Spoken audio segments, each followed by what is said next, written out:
Doctor. Pues muy buenos días, comunidad jurídica. El grupo de estudio Luna, a cargo del doctor Gabriel Luna, le agradece su presencia a todos los participantes a las clases presenciales y por Zoom. Hoy tenemos el honor y el privilegio de contar con el doctor Ricardo Casarín Barrientos, con el tema medidas cautelares de internamiento preventivo en condiciones y requisitos. En este le voy a dar ahorita preámbulo a manejar algunos puntos de su currículum. Es un privilegio y un honor tenerlo, doctor. El licenciado es licenciado en Derecho por la Universidad del Valle de México. Cuenta con la maestría penal en la Universidad del Valle de México, maestría en Derecho Constitucional del Centro de Estudios Superiores de Ciencia Jurídica y Criminalística, maestro en Derecho Penal en el Centro de Estudios Rioja, España. Cuenta con el doctorado en Derecho Penal del Centro de Estudios Superiores de Ciencias Jurídicas. Además de esto, cuenta con algunos diplomados como es Medicina Forense, Violencia Familiar, Criminología, Criminalística, Derecho Penal, Comercio Exterior, Extradición y Amparo. Entre los cursos que ha tenido el doctor en el extranjero, cuenta con el curso binacional en el sistema penal acusatorio en Colombia, destrezas de litigación en California, Estados Unidos, técnicas avanzadas en contrainterrogatorio en Estados Unidos, cursos de abogacía del derecho en la Universidad de Puerto Rico, diplomado internacional de litigación penal de la Universidad de Chile, así como hoy en día él es abogado postulante y maestro. Pues, doctor Ricardo Casarín, es un honor, un privilegio tenerlo en casa. Le cedo el micrófono. Muchas gracias, Ginny. Como siempre, también agradezco esa fraternidad que siempre me has brindado, al igual de todo lo que es el grupo de estudio Luna, y hacer posible también que podamos estar el día de hoy con ustedes charlando jurídicamente sobre temas importantes y relevantes en la vida práctica.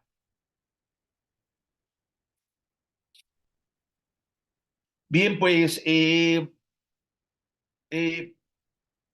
primeramente saludarlos a todas y a todos.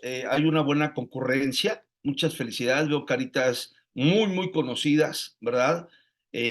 Varios litigantes, en algunos me los encuentro en algunos cursos, y bueno, estoy contento y feliz por ello. Y bueno, vamos a aportar un pequeño granito a este acervo de conocimientos que, bueno, pues día a día tenemos que estarnos actualizando, y y sobre todo el tema que vamos a hablar, pues es un tema de carácter especial porque no solamente implica, pues al hablar de la libertad, sabemos que realmente, pues uno de los mandatos constitucionales que pues resguarda dentro de las garantías y que se convierten hoy ya en derechos humanos, pues es la libertad de toda persona, e inclusive a aquellas personas que estén sujetas a un proceso para discernir si efectivamente incurrieron en alguna responsabilidad, ¿verdad? Que el Estado limita a que se cometan.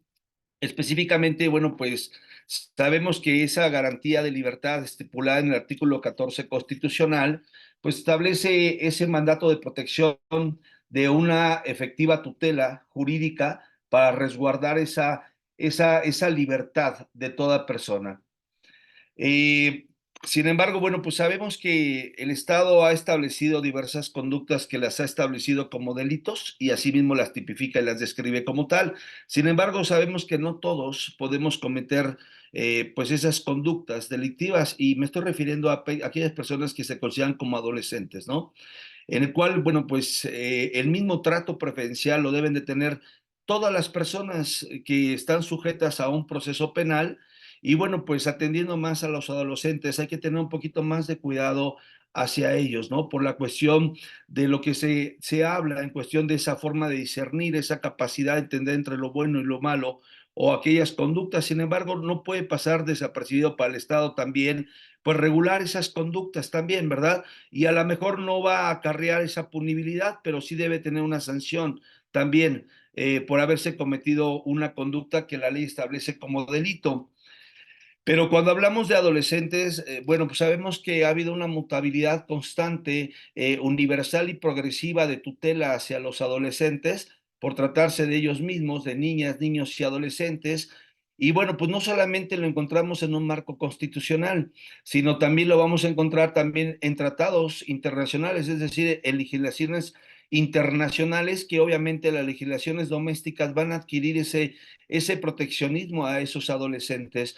Y me refiero que, bueno, pues a través de la historia se ha protegido mucho a los niños, niñas y adolescentes. Durante mucho tiempo se le habló como menores infractores, ¿no? ¿Verdad? Y por eso se crearon los consejos tutelares, que al final se creó, se quita la palabra tutela, porque el Estado no puede tutelar un derecho que le corresponde a los padres. Por lo tanto, se quedan nada más como menores infractores y hemos evolucionado en el trato preferencial hacia esos adolescentes, porque es importante tener un trato especial hacia ellos, pero además, sobre todo, una actitud humanitaria también que se le tiene que dar. Por ello es que ha habido una prelación constante y sistemática muy notoria a nivel de legislaciones internacionales, háblese tratados, convenciones, pactos, que han ido evolucionando a través de la historia y que van a trastocar esa importancia de las directrices que debe tener toda persona cuando es privado de la libertad de un adolescente, ¿verdad? La forma en que se tiene que cuidar meticulosamente ese garantismo de esa libertad personal del adolescente. Hemos tenido diversos tratados internacionales, convenciones, declaraciones, y bueno, pues sabemos que iniciamos con una declaración de Ginebra sobre los derechos del niño desde 1924, donde ya empezamos a estipular esos derechos que debe tener los adolescentes. Tenemos la declaración de los derechos del niño de 1954, tenemos la Convención sobre los Derechos del Niño de 1990, pero este parteaguas empieza con las reglas de Beijing, cuando empiezan a tratar ya asuntos importantes sobre los adolescentes en cuestiones de procedimientos, cuando atiende la materia penal. Y bueno, eso fue ya en 1955, ya en 1900, si no mal recuerdo, 1959, le hace fuerte también las directrices de la ONU sobre la cuestión de los niños, niñas y adolescentes, pero sin duda el mayor parteaguas lo vamos a ver en las reglas de La Habana de 1990, donde ya estipula la forma en que hay que tratar esa privación de la libertad de los adolescentes. Tal es así que recordemos que el mandato constitucional, en su artículo 18, establece ese proteccionismo para efecto de aquellas personas, instituciones, autoridades y jueces que van a intervenir en materia de adolescentes, pues deben de ser especializados, ¿verdad? Por ello es que la ley, digo, por no ser muy grande la ley en nomenclatura, si ustedes me permiten, me constriño a hablar solamente de la ley de adolescentes. Cuando habla del Código Nacional de Procedimientos, habla de ese Código Nacional para evitar hablar tan amplio en cuestión de la denominación de esa legislación. Sabemos que el artículo 18 pues habla de esos órganos especializados, ¿verdad? Y vuelvo a reiterar, porque los niños, niñas y adolescentes deben de tener un trato preferencial por el tipo de personas con las que estamos tratando. Y ese trato debe ser también de actitudes humanitarias y saber cómo vamos a tratar como peritos, como policías, como jueces, como defensores, como asesores jurídicos, etcétera. Todos deben de tener una especialización. Y es por ello que el propio artículo 23 de esa ley de adolescentes te habla de esa especialización, ¿verdad? Pero vea qué interesante, porque la Constitución te habla de órganos especializados, lo cual ha confundido hablar de especializados a especialización. O sea, no es lo mismo una especialidad que una especialización. Y eso es lo que yo le comentaba a mi buen Gabo, que brevemente les voy a comentar lo que esto en la práctica está aconteciendo en diversidad de estados que hemos tenido la oportunidad de litigar en algunos juzgados de adolescentes en parte de la República y cómo acreditamos nuestra personalidad para tener esa especialización. Entonces, hay una diversidad de criterios donde inclusive nos ha tocado en codefensores, donde están detenidos 2 o 3 adolescentes y llevan diversidad de defensa. Y nos ha tocado que hay un abogado en una ocasión acreditó esa especialidad de adolescentes a través de una maestría o de una especialidad específicamente de adolescentes. Lo bajaron del escenario porque esa especialidad o esa maestría la terminó pues en el 2018, 2016 y después de ahí ya no ha tenido absolutamente nada, ¿verdad? Entonces, esto debe ser constante. debe ser constante, o sea, no basta de que yo llegue con un revoy de una SEP y diga, yo tengo mi cédula, ¿verdad?, de especialidad y con eso ya lo sé todo, ¿no? O sea, aquí lo que se busca no solamente es acreditar con cierta documentación, sino además también lo importante es que exista constantemente una preparación de adolescentes, ¿ok? Eso es lo importante, como diplomados, cursos, ponencias, conferencias, por ejemplo, las que da nuestro amigo Gabo en relación a esto. Cuando ustedes adquieren su diploma o su constancia, ¿verdad? Esto les va a ayudar para ir sumando puntos y puntos, con la finalidad de que también puedan acercarlo también a lo demás que contiene una especialización, ¿ok? Por ello es la importancia del artículo 23, que habla de esa especialización, y bueno, pues ya el artículo 63 de esa ley de adolescentes te hace una prelación sistemática de aquellas autoridades que deben de tener esa especialización. Ya el artículo 66 te habla de las características del Ministerio Público, pero inclusive vean qué interesante hasta dónde llega la especialización para efectos de adolescentes, que el artículo 75 también te habla de los consultores y de los peritos, ¿verdad? O sea, el mismo artículo 23 de la ley de adolescentes te dice que esa especialización que intervienen a autoridades administrativas, incluso el Ministerio Público, ¿verdad? Los órganos jurisdiccionales y las instituciones que intervienen deben de ser desde todas las actuaciones y diligencias del procedimiento. ¿Ok? Hablar del procedimiento, sabemos que la ley de adolescentes es una ley muy pequeña.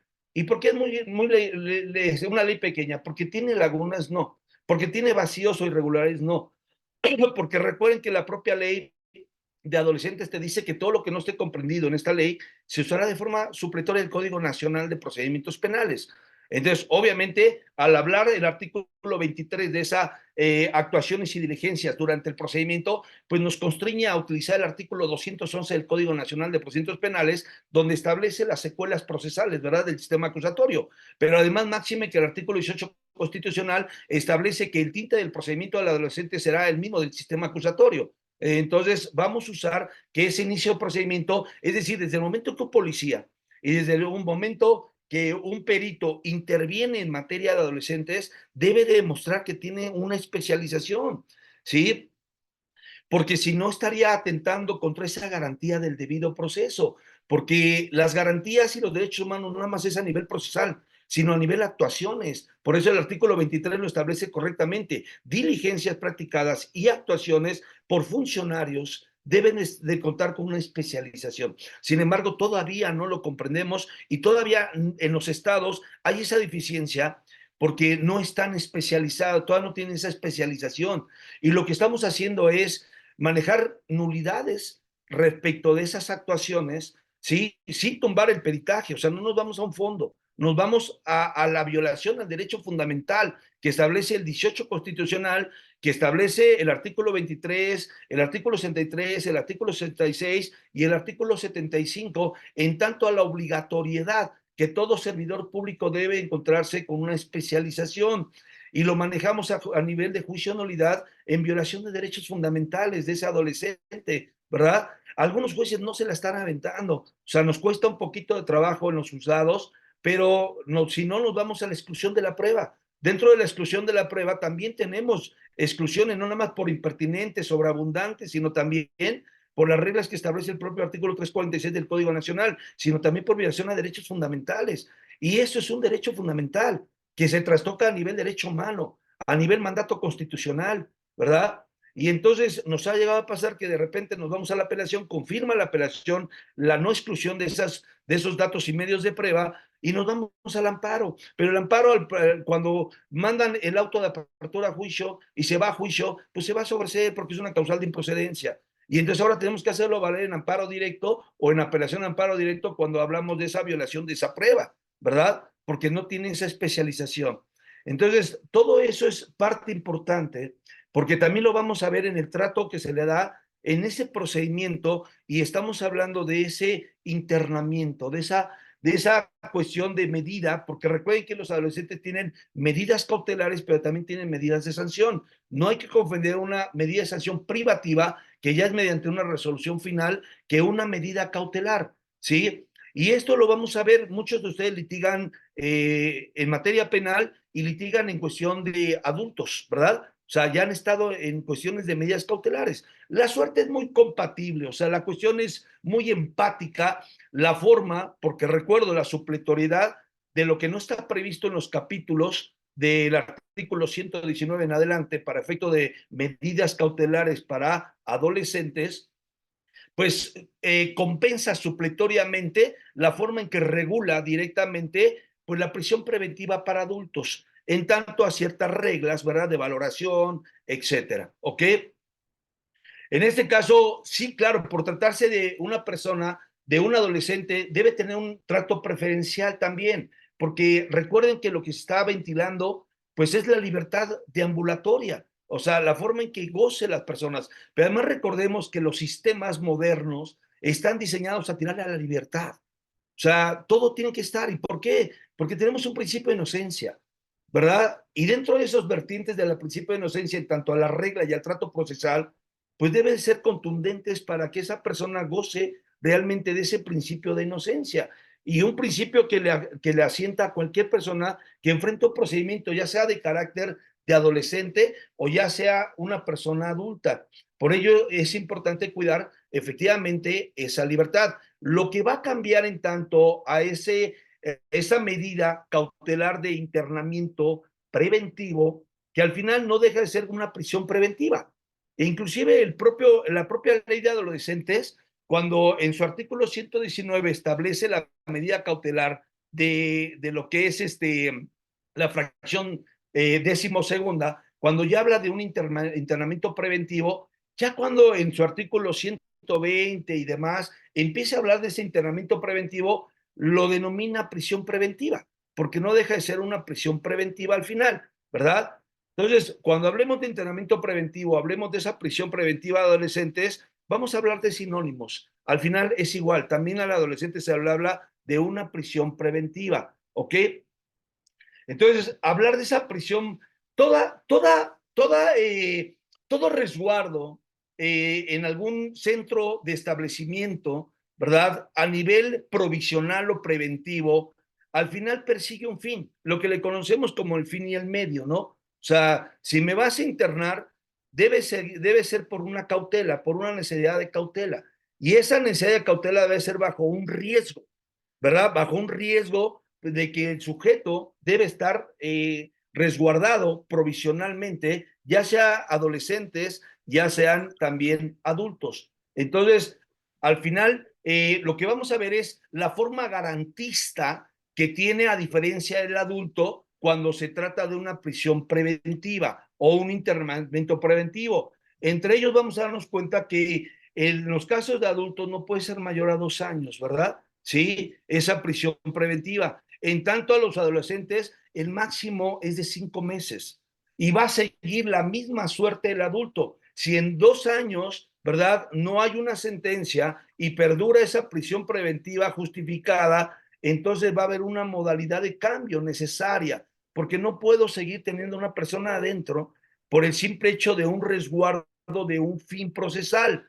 O sea, pero lo extendemos a los 2 años. En el caso de adolescentes, si le fijan una medida cautelar de internamiento preventivo o llámese prisión preventiva, esta no puede ser mayor a 5 meses, porque seguirá la misma suerte del adulto, ¿sí? Si en 5 meses no se ha determinado una resolución definitiva, tendrá que dejarse en libertad al adolescente, ¿sí? Y esa libertad del adolescente no implica que siga la suerte de que se aplique otra medida cautelar, como es en el caso de los adultos, pero obvio, no la de prisión preventiva, esa ya no se puede imponer, ¿ok?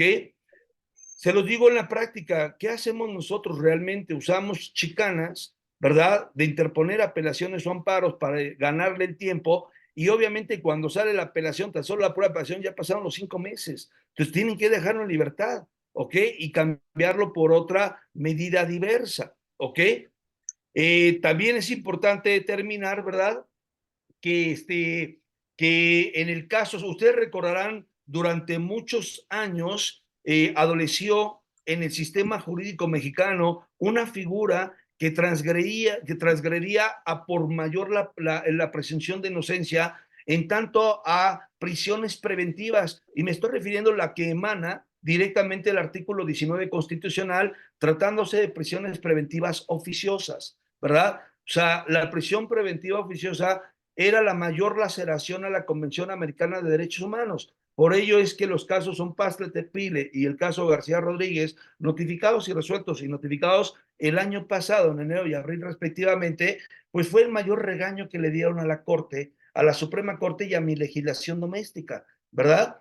Y se ha confundido mucho el caso Son Pastle y el caso García Rodríguez únicamente para efecto de prisión preventiva oficiosa, y es una gran mentira. Si ustedes ya tuvieron la oportunidad de leer esas sentencias de manera completa, en ningún momento dado esos casos tocaron la prisión preventiva oficiosa. ¿Por qué no la van a tocar? Porque tan solo el caso Son Pastle fueron hechos cometidos en el 2006. O sea, todavía no hablamos del 19 constitucional. O sea, ¿cómo hablar de una prisión preventiva oficiosa cuando no existía la legislación del artículo 19 constitucional? O sea, eso es incongruente. No puedo hablar de una figura cuando no existe. Cuando la Corte Interamericana resolvió sus casos, son antes de las reformas del 19 constitucional. Lo que habló la Corte, y sí dijo que la transición y la mutabilidad del sistema acusatorio sigue la misma suerte del sistema tradicional, en tanto a la violación de las prisiones preventivas, porque recordarán que anteriormente la prisión preventiva era sobre delitos graves, normalmente, ¿verdad? O sea, antes de la reforma del 2008 seguía la suerte de una libertad caucional, pero esa libertad caucional estaba tendiente necesariamente a lo que decía el artículo 20 constitucional en su apartado A, antes de que se recorrieran al C. En el A hablaba en la fracción primera de esa garantía que tenía una persona a gozar de libertad caucional, ¿verdad? Siempre y cuando cumpliera los presupuestos. ¿Cuáles presupuestos? Nos íbamos a las legislaciones estatales del procedimiento. Voy a citar la de la Ciudad de México, su código anterior de procedimientos penales, en su artículo 556, fracción cuarta, te establecía que para gozar de libertad caucional, en su fracción cuarta te decía que no fuera delito grave. Y entonces, para saber si era delito grave, me iba al artículo 268 del Código de Procedimientos Penales también, y me decía que delito grave es aquel que no rebasa la media aritmética entre la mínima y la máxima, que no fuera mayor a 5 años. Entonces, siendo mayor de 5 años, pues era prisión preventiva automática, oficiosa. Por eso fue lo que se peleó en el caso Son Pastle, que es el artículo 168 del Código Federal de Procedimientos Penales, ¿verdad? En aquel tiempo, el que era aplicable, porque seguía la misma suerte con un numerus clausus de delitos que eran graves y ya no alcanzaban libertad bajo caución en cualquier modalidad, económica, fianza, hipoteca, fiador, etcétera, las diversas modalidades. Entonces, pues sí, hablábamos de una prisión preventiva automática y lo que manejó el caso de Son Pastle, Tecpile, y lo que estableció el caso García Rodríguez fue establecer que toda prisión preventiva debe de ser justificada, ¿sí? O sea, debe de justificarse el motivo de la necesidad de la cautela, ¿sí? Eso es lo que se buscó en esas sentencias. Obvio, absorbe de manera directa el caso de la prisión preventiva oficiosa por lógica, porque era una prisión preventiva que no estaba sujeta a demostrar y justificarla.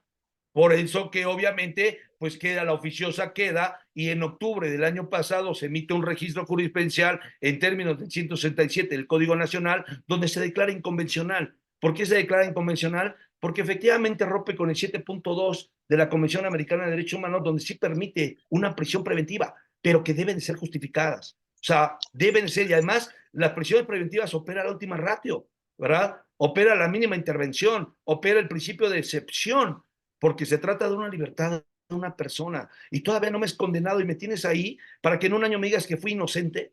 ¿Y qué va a pasar con esta estigmatización del derecho penal? O sea, las personas cuando salen y enfrentan un proceso privados de su libertad y después siguen la suerte de una sentencia absolutoria, pues ya salen estigmatizados, ¿verdad? Ya salen, ¿verdad? Directamente. Ahorita les paso, Juan Luis, el registro de esa cuestión de inconvencionalidad. ¿Ok? Al final les voy pasando, si gustan, esos registros. Entonces, esa persona sale que estigmatizada, sale manchada, sale marcada, ¿verdad?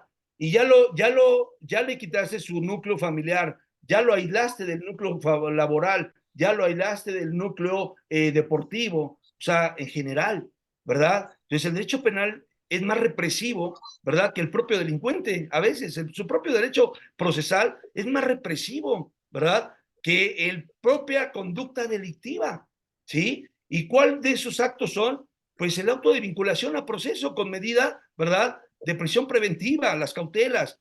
O sea, son más agresivos. Mi derecho penal, por eso es que hay que cuidar por las reglas procesales del derecho procesal penal, tan solo porque tenemos un jus puniendi, que no lo tiene en ninguna materia, que es el derecho a castigar, ¿verdad? O sea, es el derecho a castigar.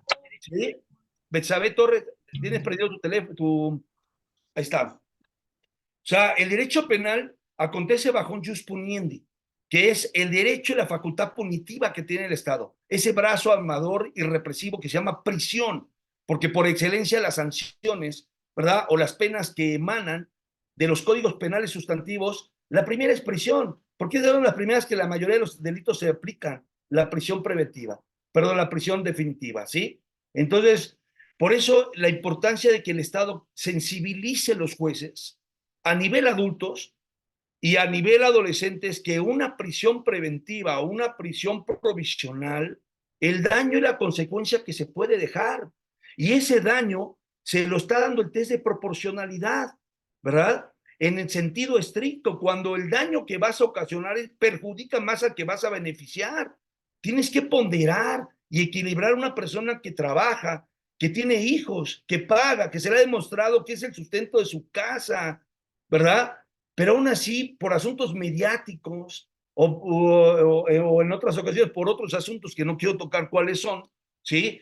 Pues se dictan las prisiones preventivas y esto llega a lacerar a la persona. Recuerden nuevamente por lo mismo, por el daño que va a causar, el derecho penal, ¿sí? ¿Ok? Entonces, el tema que estamos abordando es ese Hay que tema tan doblarlo, importante. que quede como el código de barras. Compañeros, les Doblas pedimos en por dos, favor que luego apaguen sus lo vuelves a micrófonos. doblar.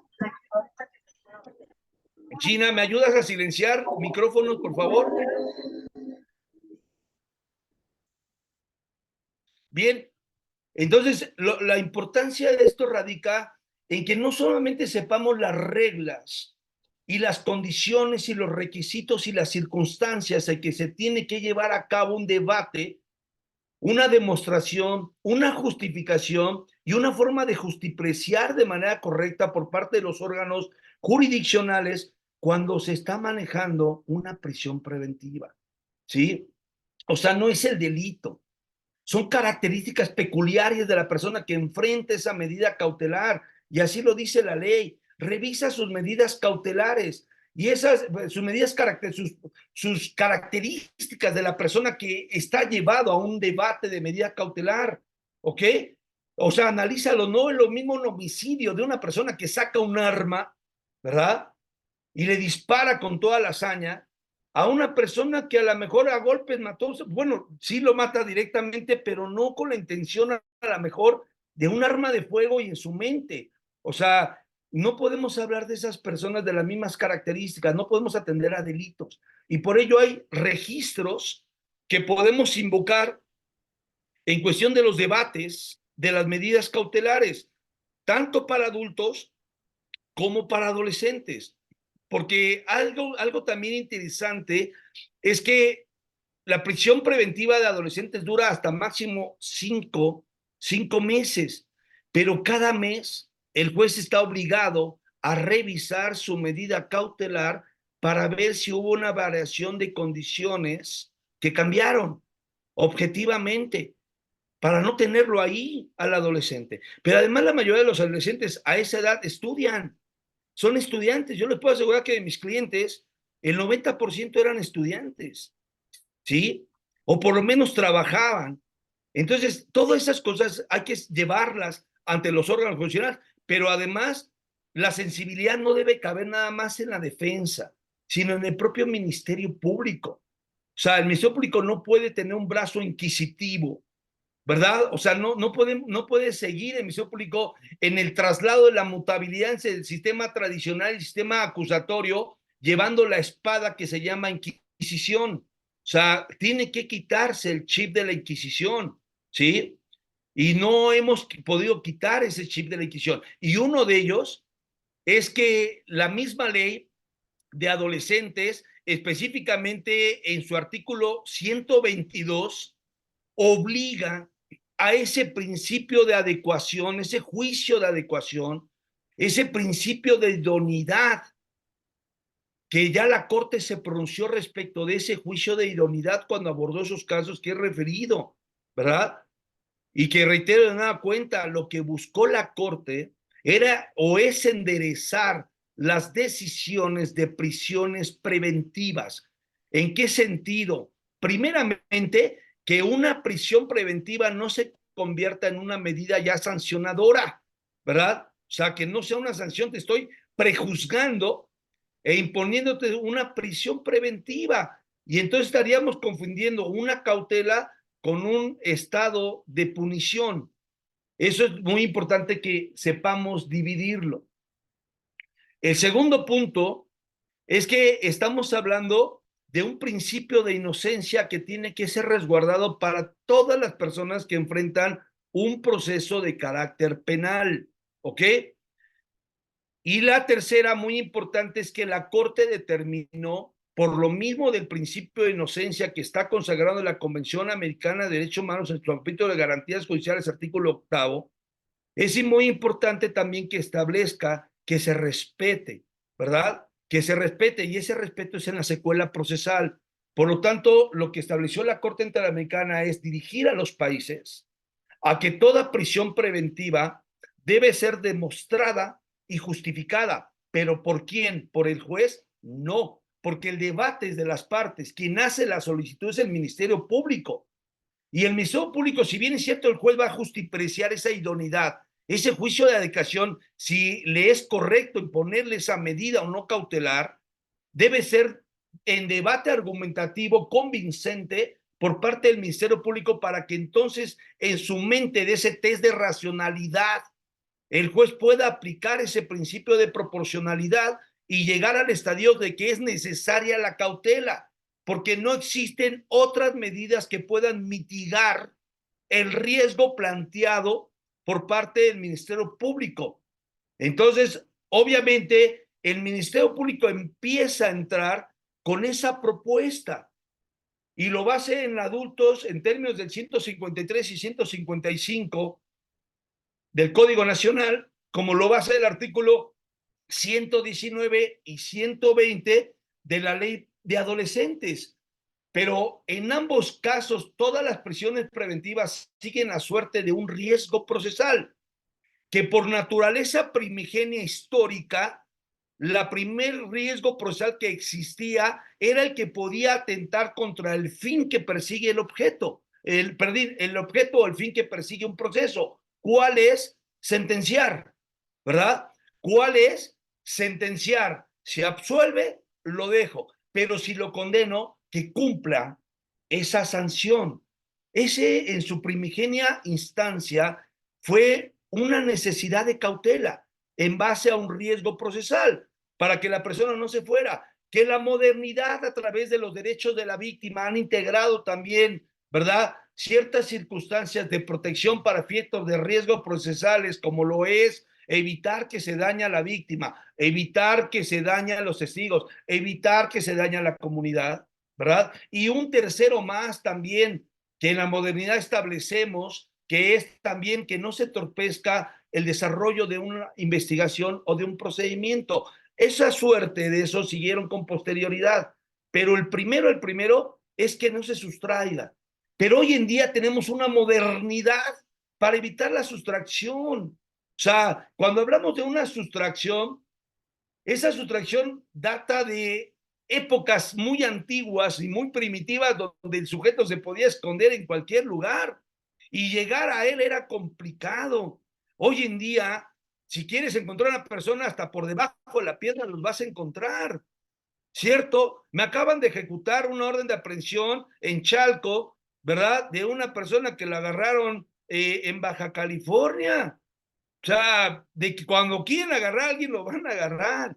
Entonces, hay que entender que la modernidad también va aparejada, pues, a la imposición de las medidas cautelares, ¿sí? Eso de que se va a sustraer, o sea, sustraer, a ver, la persona vive en otro país, pues quítale el pasaporte, gira oficio al consulado, se gira oficio a la Secretaría de Relaciones Exteriores, gira oficio a Gobernación, ¿verdad? Para que no lo dejen salir, ¿ok? Oye, que la persona fue detenida en un lugar distinto a la cuestión de donde se va a juzgar. Pues que no podemos deambular nosotros donde queramos. Pues ejecutar la orden de aprehensión no debe ser una condición sine qua non para efecto de una prisión preventiva, tanto en adultos como en adolescentes. O sea, por eso afortunadamente los tribunales colegiados han aterrizado en lluvia de ideas, sobre todo en el artículo 168 del Código Nacional de Procedimientos, que lo usamos también en adolescentes para efecto de seguir circunstancias de ese riesgo de sustracción en sus 4 o 5 fracciones del 168, donde habla menos el de pena máxima, ¿verdad? Porque recuerden que los adolescentes no siguen penas y por lo tanto no puedo invocar que el delito se va a castigar con una pena de 60, 70 años y pues se va a ir. ¿Cómo crees que lo vamos a volver a ver? ¿Sí? Digo, esa como excepción, pero las demás siguen la misma suerte para efecto del adolescente en tanto a las reglas. ¿Por qué? Porque la última fracción del 168 también habla de la forma de la conducción y una de ellas es la orden de aprehensión. Entonces también los adolescentes también se les ejecutan, ¿verdad? Órdenes de aprehensión, ¿sí? Entonces vean esa secuela, la importancia de sensibilizar, qué tan importante es lo que nosotros llevemos en una argumentación de sensibilidad, ¿verdad? Pero regresando a nueva cuenta, esa convención americana lo que busca es no trastocar, porque la prisión preventiva no es violatoria. O sea, la prisión preventiva ni de adolescentes ni de adultos es violatoria de derechos humanos, en tanto la Convención Americana, porque reitero, la Convención Americana en su artículo 7.2 establece la permisibilidad de una prisión preventiva, pero debe ser como última instancia, como última intervención. Y por eso es que la Convención Americana de Derechos, cuando se trate de atacar prisiones preventivas o de solicitudes de prisiones preventivas, tiene que atender a las reglas de estudio que la misma convención estableció. Y eso lo va a seguir para adolescentes y lo va a seguir para adultos cuando se pelee la prisión preventiva. Y eso te habló de 3 cuestiones importantes. Presupuestos materiales, ¿verdad? ¿Qué es un presupuesto material? Que del elemento fáctico se derivan a nivel indicio que presuman que se cometió un hecho y que existe una comisión o una participación, una probable responsabilidad, que se adminicule, ¿verdad? Tu intervención con ese hecho que se te esté atribuyendo, ¿ok? El segundo que estableció fue ese llamado famoso test de proporcionalidad en sus 3 vertientes: idoneidad, que nosotros los conocemos normalmente, o en Europa se conoce en la filosofía como el llamado juicio de adecuación. Es más fácil entender la palabra juicio de adecuación que juicio de idoneidad, que al fin y al cabo son sinónimos. El segundo es la necesidad de esa cautela solicitada por el Ministerio Público, y a eso se le llama juicio de indispensabilidad. O sea, que sea indispensable esa cautela, ¿sí? Y por último hablaremos de esa proporcionalidad en sentido estricto, que ahí donde yo busco que las partes promuevan, como MP o como defensa, que las partes promuevan lo que se conoce que en la ley dice en adultos y en adolescentes cuando habla que tiene que tomar las características personales del caso, aduciendo a la persona que está en ese momento. Porque esa proporcionalidad la voy a explicar un poquito más adelante. ¿Para qué nos va a servir? Para sensibilizar al juez de que diga: sí, juez, ya estructuraste de que sí existe un riesgo procesal, ya estableciste que hay una necesidad de una cautela, pero ahora vámonos a esa última ratio, esa intervención mínima de la libertad, porque al sujeto que tienes aquí, pues se dedica a esto. O sea, el principio de proporcionalidad es compensar que la medida sea menos, que pueda dañar al beneficio que vas a obtener. Les voy a poner ejemplos más adelante para que quede preciso cuando ustedes van a verbalizar sus argumentos de oposición, en su caso de defensa, o de propuesta por parte del Ministerio Público, ¿sí? Esos 2 puntos marcó la Corte tratándose de prisión preventiva, pero eso no sigue la suerte de los adultos. Ese criterio sigue la suerte en cascada bajo el principio difuso y convencional, también adquiere a los adolescentes en base a esos criterios. Y el último criterio que establece la Corte es decir, motivación.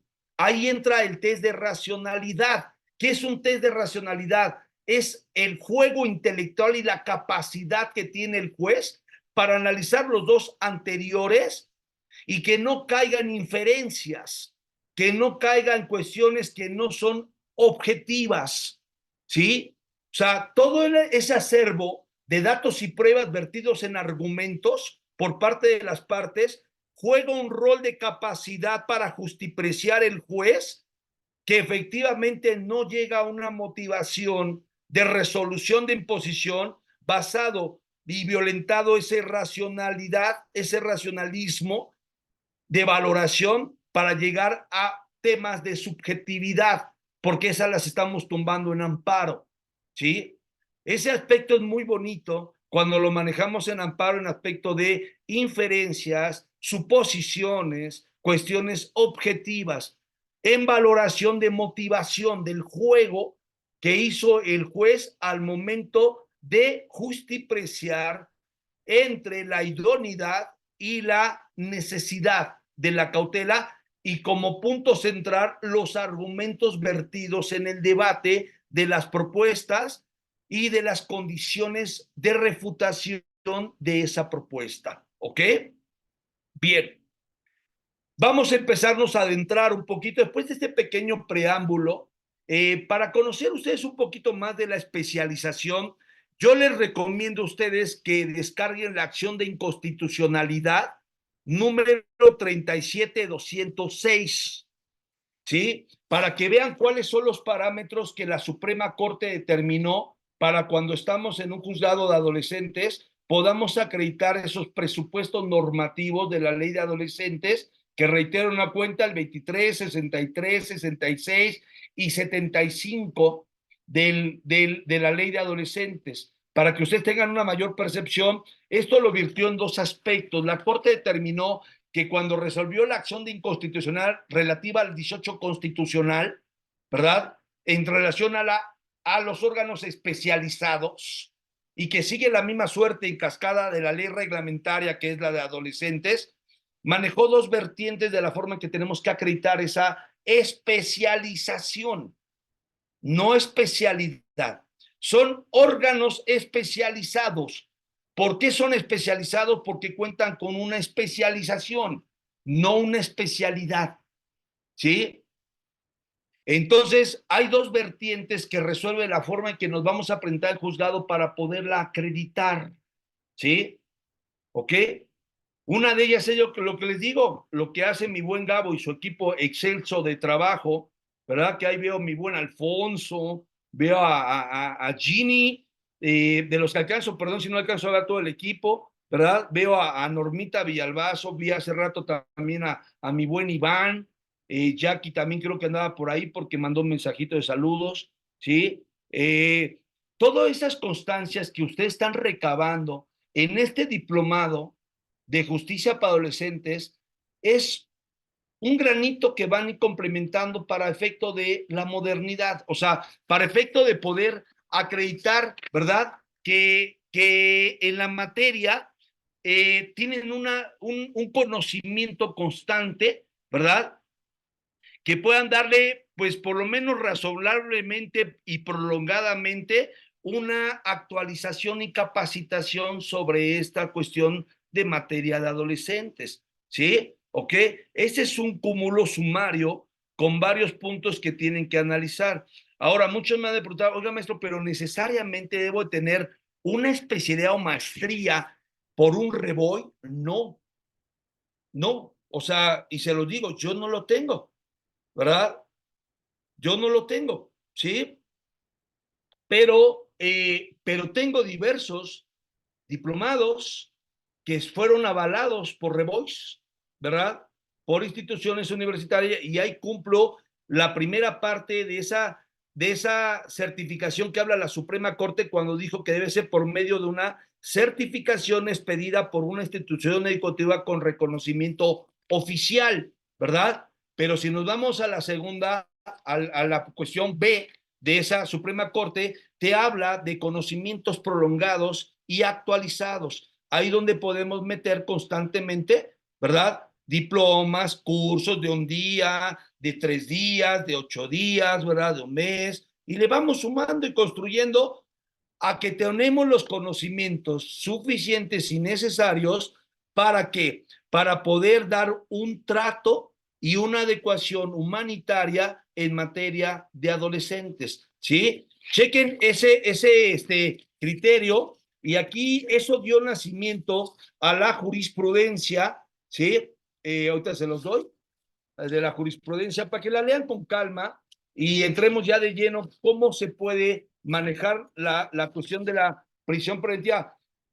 Las consideraciones que hemos mencionado, que es la acción de inconstitucionalidad 37/2006, dio cavidad a la jurisprudencia P.J.65/2008, ¿sí? Que fue publicada en el Semanario Judicial de la Federación y en su respectiva Gaceta en septiembre del 2008, ¿sí? ¿Ok? Para que ya establezcan un poquito más esa especialización, que sin duda también debe de adecuarse cuando se trata de medidas cautelares. Y sobre todo el tema central es el internamiento preventivo. En tanto, el juicio de idoneidad en adultos no se encuentra debidamente plasmado en el Código Nacional, pero sí en jurisprudencias y sí en la Corte Interamericana mediante sus sentencias emitidas al sistema jurídico mexicano. Pero, por ejemplo, el artículo 122 de la Ley de Adolescentes, vean por qué tocó este juicio de adecuación. El artículo 122 de la Ley de Adolescentes obliga al Ministerio Público a justificar una por una de las que emanan del 119, de todas las medidas cautelares que pueden aplicarse a un adolescente. Te habla, así como las del 155 del Código Nacional para Adultos, el 119 te enumera en prelación sistemática, por importancia inclusive, las medidas cautelares que pueden aplicarse a un adolescente. Y entre ellas vamos a encontrar 12 medidas, pero de esas medidas, en la audiencia de solicitud de imposición de internamiento preventivo, no solamente es que la medida del adolescente está consagrada en las conductas que establece el 164 de la Ley de Adolescentes. Es decir, si estamos hablando de una violación, como lo establece, de una violación sexual, como lo establece el artículo 164, ¿verdad? Como lo establece el 164, que dice que esos delitos donde se puede usar la sanción privativa de libertad, te va a decir solamente en qué casos un adolescente puede ser sancionado, privado de su libertad en el centro de internamiento del lugar específico, sino que además te está diciendo además también que tratándose de esas conductas numeradas en el 164, son las únicas que podían ser motivo de solicitar una prisión preventiva del adolescente, nada más, ¿ok? Y ese artículo 164 te establece, y perdón, no crean que fue ignorancia de mi parte, ahorita que digan, híjole, el maestro dijo violación sexual, y todos van a decir, pero ¿qué no todas las violaciones son sexuales? Hablando de materia penal, bueno, no es un error personal. Si ustedes abren el artículo 164, el legislador, cuando habló de violación, dijo violación sexual. O sea, para que no va a decir, ay, maestro, qué burro, ¿no? ¿Qué va a decir mi Gabo? Gabo va a decir, ¿qué pasó, maestro? No es redundante la palabra violación sexual, cuando realmente las violaciones, pues son de carácter sexual como las conocemos, pero tampoco no, porque hay violación a correspondencia, ¿no? Hay violación a la intimidad, hay violación al secreto, ¿verdad? Industrial, ¿no? Entonces, para acomodar un poquito estas circunstancias de que no es error de gramática. Está bien dicho, ¿eh? Y así lo establece el artículo 164. Pero aquí lo importante del Ministerio Público es, y la base esencial de los amparos que hemos ganado, radica en el 122, porque los ministerios públicos, sí por la carga de trabajo, sí porque se le olvidó, lo que ustedes quieran, el 122 obliga a que el Ministerio Público, de la prelación que existe en el 119 para medidas cautelares de adolescentes, tiene que mencionar, justificar la improcedencia de otras medidas cautelares, ¿sí? Que no sean idóneas para el fin que persigue en base al riesgo procesal. Es decir, si dentro de la audiencia el Ministerio Público no mitigó las demás medidas cautelares, es materia de amparo y lo hemos ganado en base a la violación del artículo 122, ¿verdad? Porque el Ministerio Público no hizo ese juicio de adecuación, que está obligado a hacerlo, ¿ok? En el caso de adultos, les ha tocado que el MP ya ni justifica, nada más dice prisión, va a soltar sin imposición de medida cautelar, señoría. Sí, que se le imponga la prisión preventiva justificada, ¿sí? Y después cuando viene el debate de argumentación, ¿qué voy a debatir si no se ha demostrado y justificado el fin, ¿verdad? El fin de la medida cautelar. Y entonces le decimos al juez, pues denle el uso de la palabra del MP otra vez para que sepa qué voy a pelear. Pero durante muchos años sufrimos ese problema, sobre todo en el Estado de México me tocó, que no le regresaba la palabra y que el juez decía, bueno, le impongo la prisión preventiva justificada. Oye, ¿y el debate?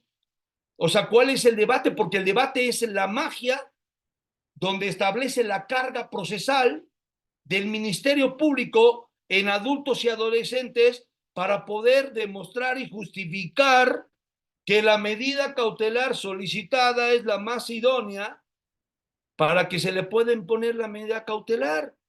Y entonces, ¿dónde viene el juego argumentativo de condiciones de refutación, primera violación? ¿Dónde viene el juego de, en el argumento, invocar datos, ¿verdad?, de prueba o incorporar medios de prueba, tanto en adolescentes como en adultos? Ahí ya transgrede para el efecto ese principio, ¿no?, de debate de las partes, pero sobre todo violenta la obligatoriedad del Ministerio Público para poder demostrar y justificar mediante la carga procesal que tiene en una medida cautelar, ¿ok? Pero sobre todo en adolescentes, la exigencia de ese juicio de adecuación es mayor todavía, porque ese 120 obliga, ¿verdad? Ya tasado y descrito y preciso en la ley de adolescentes, la obligatoriedad de esa idoneidad, de esa adecuación, donde el MP tiene que establecerle, decirle, señoría, del artículo 119, la primera no, la segunda no, la tercera no, ¿sí? Yo se los he planteado en adultos y me ha tocado que me dice el juez, pero no está tasado esa idoneidad. No, no está tasado, sí está tasada. ¿En dónde está tasada? Pues muy sencillo, en la Corte Interamericana de Derechos Humanos, la obligatoriedad de ese juicio de adecuación. La segunda, cuando te establece la mínima intervención, cuando te dice que sea la mínima intervención la prisión preventiva, pues te está estableciendo en valoración en un capítulo del 155 que tienes una prelación diversa de medidas cautelares que entres a justificar por qué otra no puede mitigar el riesgo procesal planteado, la necesidad de esa cautela. Claro que te lo dice. O sea, claro que te lo dice. ¿Sí? O sea, sí, sí viene. Y además, ¿saben dónde? Pues en la misma dogmática. O sea, si nosotros vamos a dogmática, ya sea cuestiones de interpretación de la jurisprudencia, ya sea inclusive, si quieren, en la cuestión de libros, de estudiosos, de juristas, pues podríamos plantear correctamente a qué se está estableciendo con ese llamado juicio de adecuación. O sea, ahí te lo va a decir, ¿sí? ¿Ok? Ahora, ¿quieres conocer más, juez, el principio de proporcionalidad? pues adopta las teorías españolas, las teorías europeas, que nos encausan a conocer que es un principio de proporcionalidad del derecho en cualquier etapa. Y si no, es muy sencillo, léanse a Isabel Perello Domenech y vamos a entender que es un principio de proporcionalidad. El leer a Isabel Perello, que es magistrada de los máximos tribunales de España, con un libro que trascendió en toda Europa para conocer correctamente el principio de proporcionalidad en el derecho, nos abre las puertas. Yo conocí el juicio de adecuación cuando leí ese libro, conocí lo que es el verdadero juicio de indispensabilidad, cuando se leen esas cuestiones que nos pueden encauzar un poquito a conocer ese principio de idoneidad. ¿Por qué nace? ¿Cuándo nace? ¿Cómo se aplica? Y cómo en la práctica el juez debe justipreciar ese juicio de adecuación. Y en este caso de las medidas cautelares, es la obligatoriedad de mitigar por otras medidas cautelares la última instancia, la mínima intervención de la medida cautelar de prisión preventiva. Por eso la Corte estableció los valores y la forma en que tenemos que hacerlo en la práctica, ¿verdad?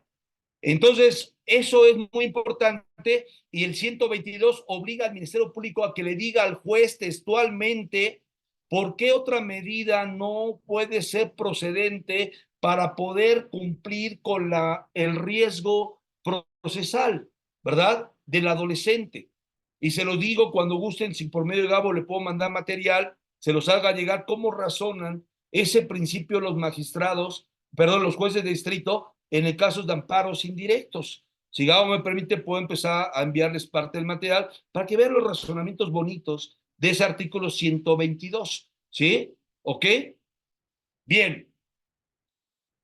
Vamos a internarnos un poquito, a penetrarnos, vamos a profundizar en esas condiciones y requisitos que se le deben de llevar a cabo para que un adolescente sea internado preventivamente en cuanto se lleva su secuela procesal. Los riesgos procesales creo que ya los trastoqué en relación a que debe ser evitar que el adolescente se sustraiga de la acción de la justicia, al igual que el adulto se sustraiga de la acción de la justicia. En el caso de adolescentes es evitar un riesgo, un posible daño a la víctima, a los testigos y a la sociedad, lo mismo que el adolescente, ¿sí? O sea, los mismos requisitos del 120 en tanto al riesgo procesal de la ley de adolescentes son los mismos que vamos a encontrar en el artículo 153 para adultos. Son compatibles, ¿verdad? O sea, el objeto de la medida cautelar es el riesgo procesal. ¿Cuál es el riesgo procesal en adolescentes y en adultos? El mismo, ¿verdad?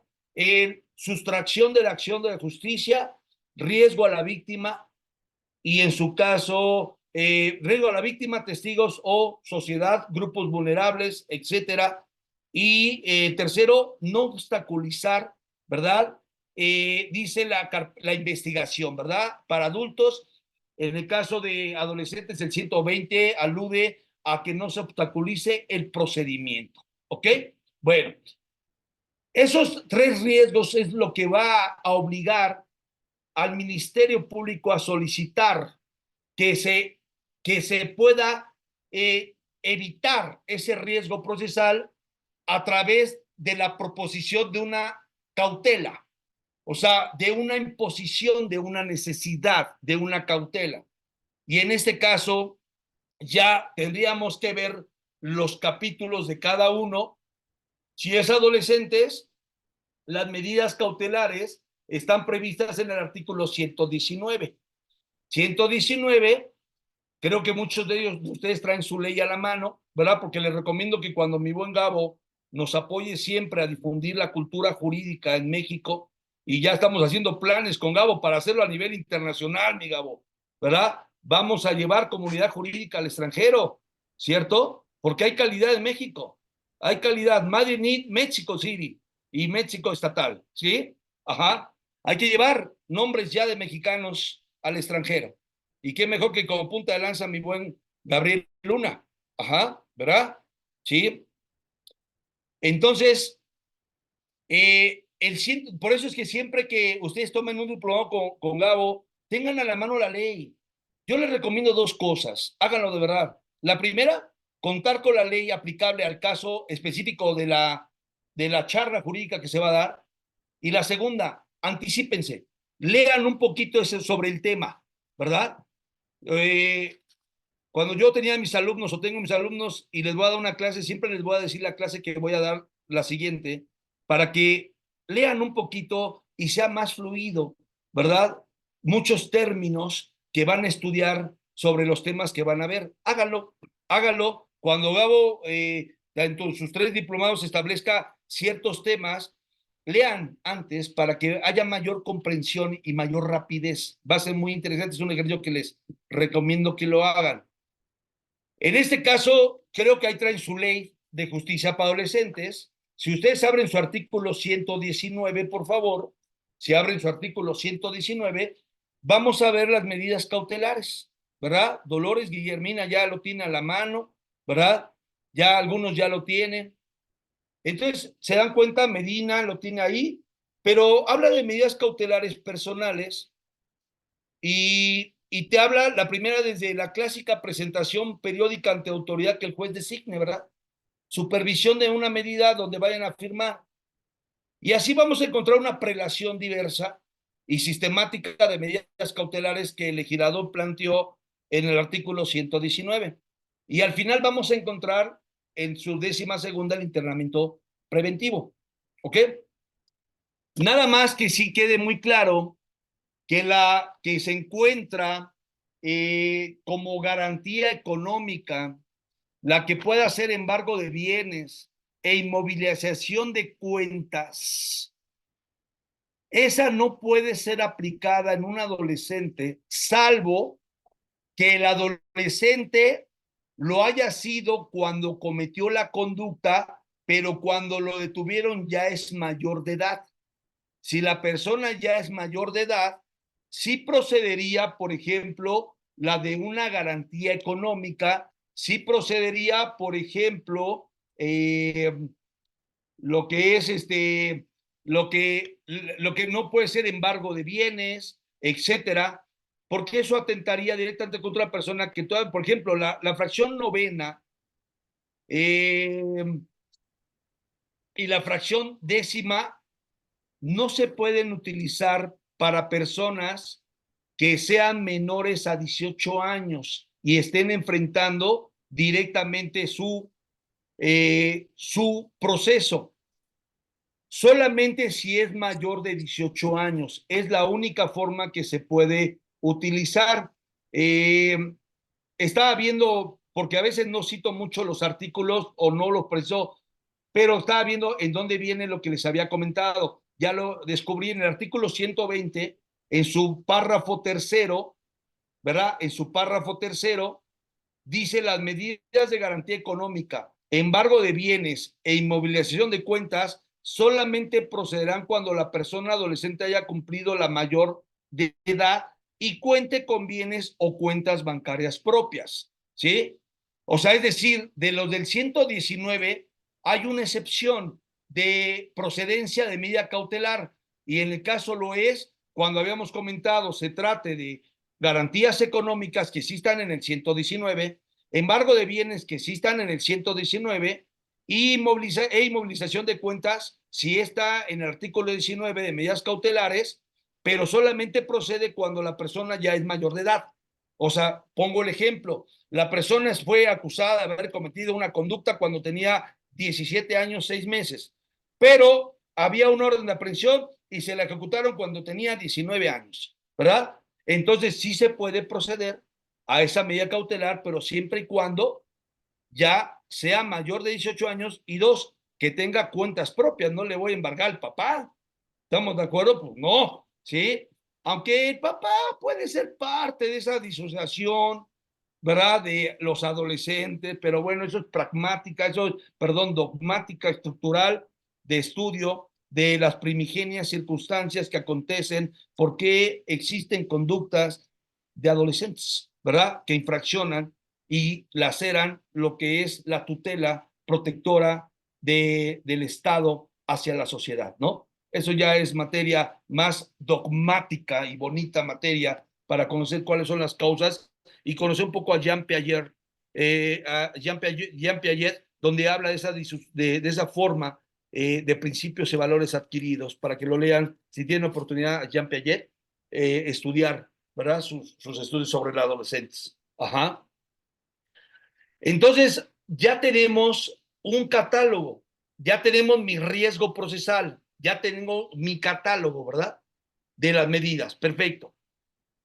Recuerden siempre en adolescentes y en adultos la carga demostratoria, la carga procesal, el onus probandi de datos y medios de prueba ofertados en debate por el Ministerio Público le acontece al mismo representante social. O sea, él es el que tiene que pedírsela al juez, él es el mismo que tiene que decirle al juez, él es el mismo que tiene que argumentar, él es el mismo que tiene que hablar de esa idoneidad, él es el mismo que tiene que hablar de esa necesidad de cautela, de ese riesgo procesal, para que el juez en previo debate de contradicción pueda determinar, efectivamente escuchando a la defensa, si le acontece o no la razón al Ministerio Público.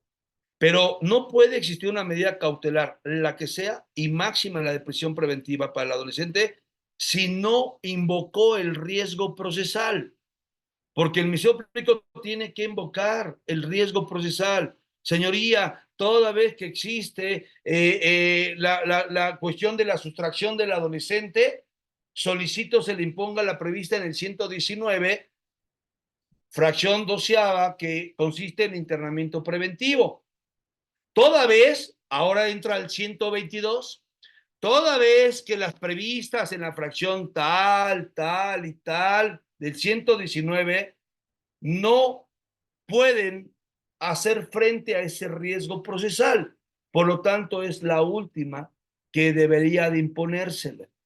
Para lo tal, cito mis razonamientos, porque no solamente es la petición de del riesgo procesal, no solamente es la petición de la necesidad de la cautela a través de la imposición de la medida cautelar propuesta por el Ministerio Público, la víctima, el ofendido, sino que viene la cama que reposa la protección de la petición, y eso se llama argumentación. Y en esa argumentación debo expresar una serie de razonamientos de índole jurídico con carácter de credibilidad para que puedan soportar mi proposición afirmativa respecto de esa solicitud de medida cautelar. Es decir, que al momento en que hago mi solicitud de medida cautelar, al momento en que fijo el riesgo, al momento que doy la propuesta de qué medida cautelar, tengo que establecer mi razonamiento, que es mi conjunto de razones por las cuales soporta que efectivamente existe una posible sustracción de la acción de la justicia,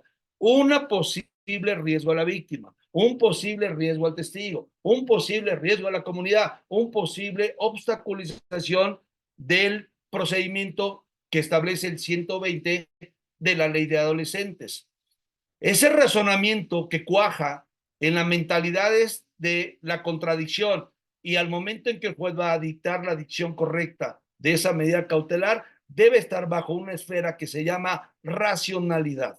¿Sí? El argumento me da la posibilidad de esa trilogía propositiva entre asesor, víctima, defensores y juez para que aplique de manera correcta esa racionalidad. ¿Sí?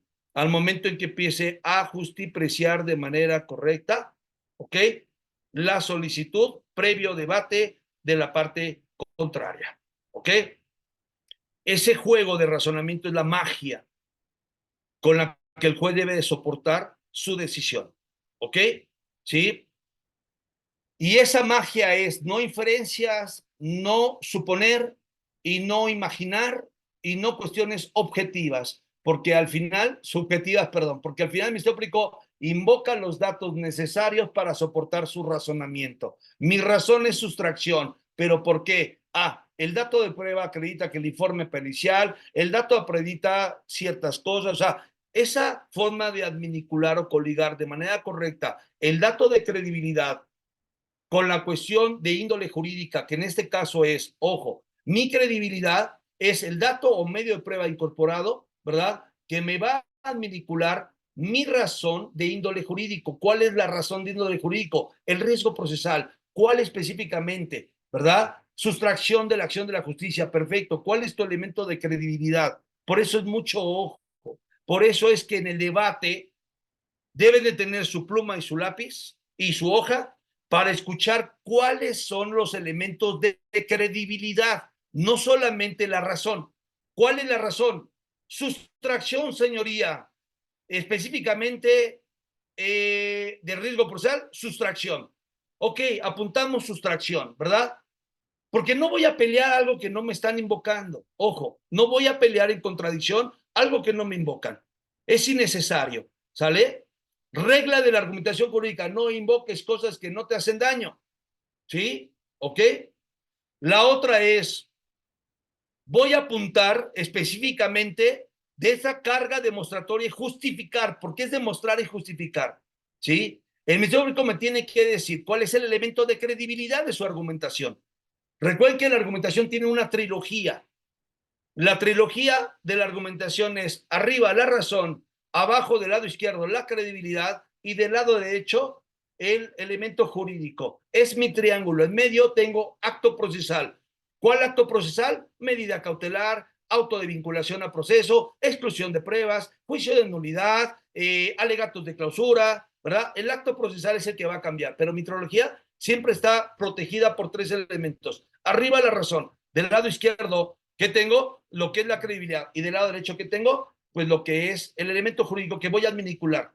Entonces, si estoy hablando de un debate argumentativo, debo cumplir las tres reglas como Ministerio Público, ¿sí? Y decirle, señoría, la razón es porque hay sustracción de la acción de la justicia. Perfecto, ya le califiqué el riesgo que me establece el artículo 120, ¿verdad? Ese es mi elemento jurídico, ya traigo mi soporte. Ahora, del lado izquierdo es en la credibilidad de esa sustracción. Y entonces tengo que escuchar qué dato o medio de prueba está invocando, ¿verdad? Porque ahí está la subjetividad, ¿sí? Señoría, es que se ve que tiene capacidad económica para sustraerse. Y eso es un elemento muy subjetivo, ¿no? Es que trabaja y en una empresa y gana bien. Y bueno, y lo voy a usar para sustraerme la acción de la justicia. O sea, recuerden que ese punta de razonabilidad que debe tener el juez radica exactamente en la justificación que la corte le dijo, motívame de manera correcta. Y esa motivación es basada en el elemento de descargo o de propuesta por parte del Ministerio Público. En tanto, es un elemento de ¿qué? De credibilidad. ¿Ok? Y entonces ya le dijo, vamos, ahora sí, ¿algo más, MP? No, esto cuánto, señoría. Ahora sí, defensa, ¿va a hacer uso de la palabra? Por supuesto que sí. Imagínate un abogado que se quede callado, ¿verdad? O que salga con que le diga, me adhiero a la petición, pues mejor lo contratamos del Ministerio Público, ¿no? Y lo pasamos ya del otro lado o de asesor jurídico. Entonces, el argumento vertido en su hoja en blanco tiene que manejar perfectamente cuál fue la razón, ya sea sustracción, riesgo a la víctima, testigo, comunidad o la tercera, obstaculizar el procedimiento. Perfecto, ese es mi triángulo argumentativo, ya tengo la razón. Voy a condición de refutación, ya tengo mi razón. ¿Qué escuché? Escuché que porque lo agarraron fuera del Estado, escuché que, por ejemplo, porque tiene capacidad económica, escuché, por ejemplo, que no tiene un domicilio, un arraigo fijo en el lugar de los hechos, o sea, etcétera, ¿verdad? ¿Ok? Los mismos que escuchamos en adultos, a diferencia nada más de la pena, porque no hablamos de pena, ¿sale? ¿Ok? Ya escuché, ya escuché su elemento jurídico, si es acorde a ese razonamiento y si es acorde a esa credibilidad, a su dato de prueba o medio invocado, dato o incorporado medio de prueba. Perfecto. Viene esa condición de refutación. Ustedes van a atacar porque la jurisprudencia que se utiliza para adultos en materia de medida cautelar le es procedente a la de adolescentes. Es decir, nosotros invocamos la misma jurisprudencia que invocamos normalmente para efectos. Les voy a poner un ejemplo. Ajá. Vamos a pensar que El MP dice, señoría, no tiene un arraigo establecido. Perfecto. Señoría, fue detenido en otro estado. Ya escuché y en contradicción le digo a señoría que es muy claro el registro 2026-023, por ejemplo, donde el título es que el arraigo no debe ubicarse en el mismo lugar del juicio. Y ese criterio del Tribunal Colegiado de Circuito, en su 11ª época, lo voy a invocar también, o lo he invocado para adolescentes o para adultos. Oiga, señoría, que el informe de policía dice que el adolescente tiene 2 domicilios diferentes, 3 que radica. Señoría, en términos del registro 20-2989, que es una tesis, ¿verdad? Establece que la persona, el hecho de que tiene varios domicilios fuera de la jurisdicción no es suficiente para acreditar la sustracción del adolescente. ¿Sí? Entonces, esa es la forma en que ustedes tienen que manejar, ¿verdad? Para efectos de poder contradecir esa petición del internamiento del menor. Que reitero, en el caso de que se le imponga, recuerden que no puede ser mayor a 5 meses. Su máximo son 5 meses.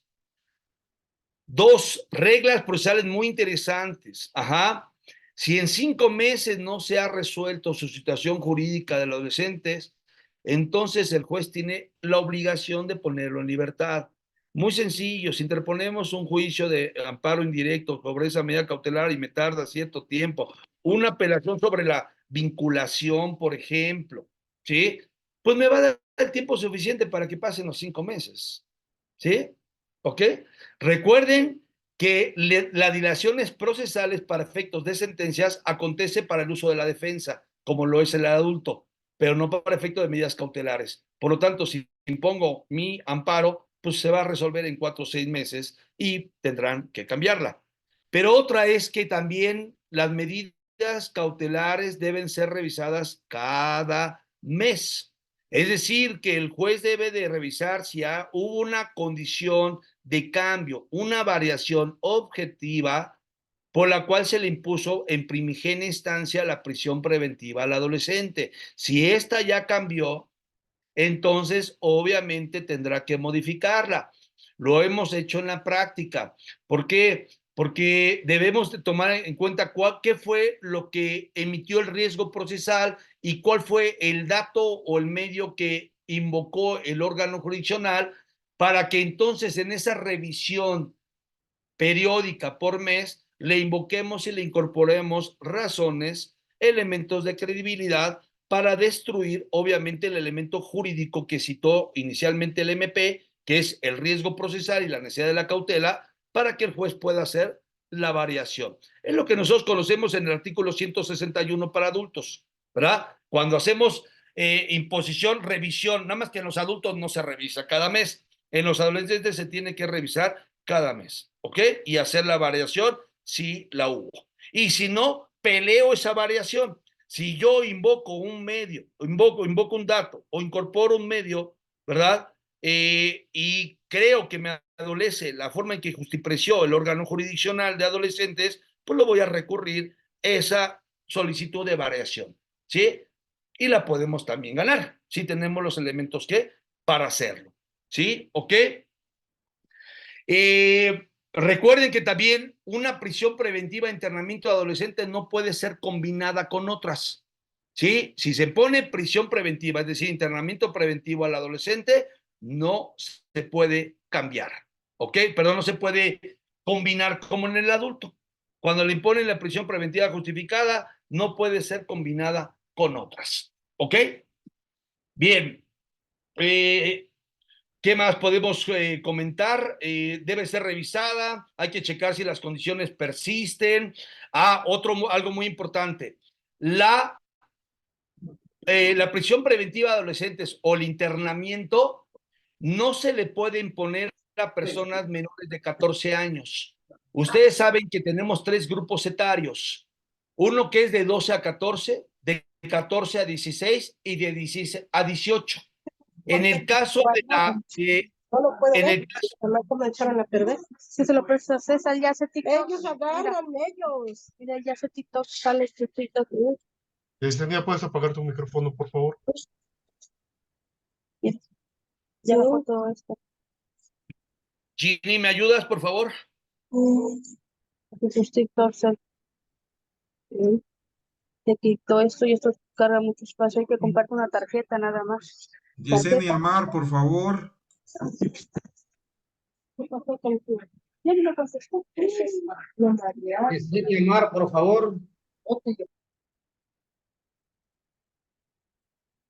Listo, maestro. Bien, muchas gracias. Entonces, recuerden que la prisión preventiva, en tanto a los adolescentes, no se le puede imponer al primer grupo etario, que es de 12 a 14 años. Solamente puede imponerse una prisión preventiva.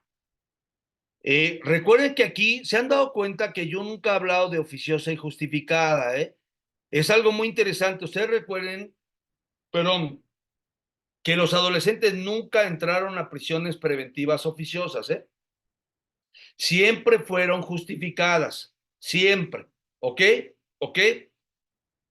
En el caso de los adolescentes, nada más sería cuestión de ver en cuáles sí podrían manejarse un internamiento preventivo o prisión preventiva. Recuerden que es lo mismo, es sinónimo, ¿eh? Cuando yo he estado hablando de internamiento preventivo como medida cautelar del artículo 19, fracción 12ª de la Ley de Adolescentes, es hablar igual de prisión preventiva. ¿Por qué? Porque el artículo 120, 122 ya alude a la palabra prisión preventiva. Por lo tanto, son sinónimos. Ajá. Entonces, esa prisión preventiva solamente se puede imponer cuando la persona es mayor de 14 años. Pero el artículo 122 es muy claro de algo muy bonito que debemos ver y que se llama carácter excepcional, ¿sí? O sea, el carácter excepcional, mínima intervención de una medida cautelar que tenga como finalidad privar de la libertad a una persona, llámese adolescente, llámese adulto.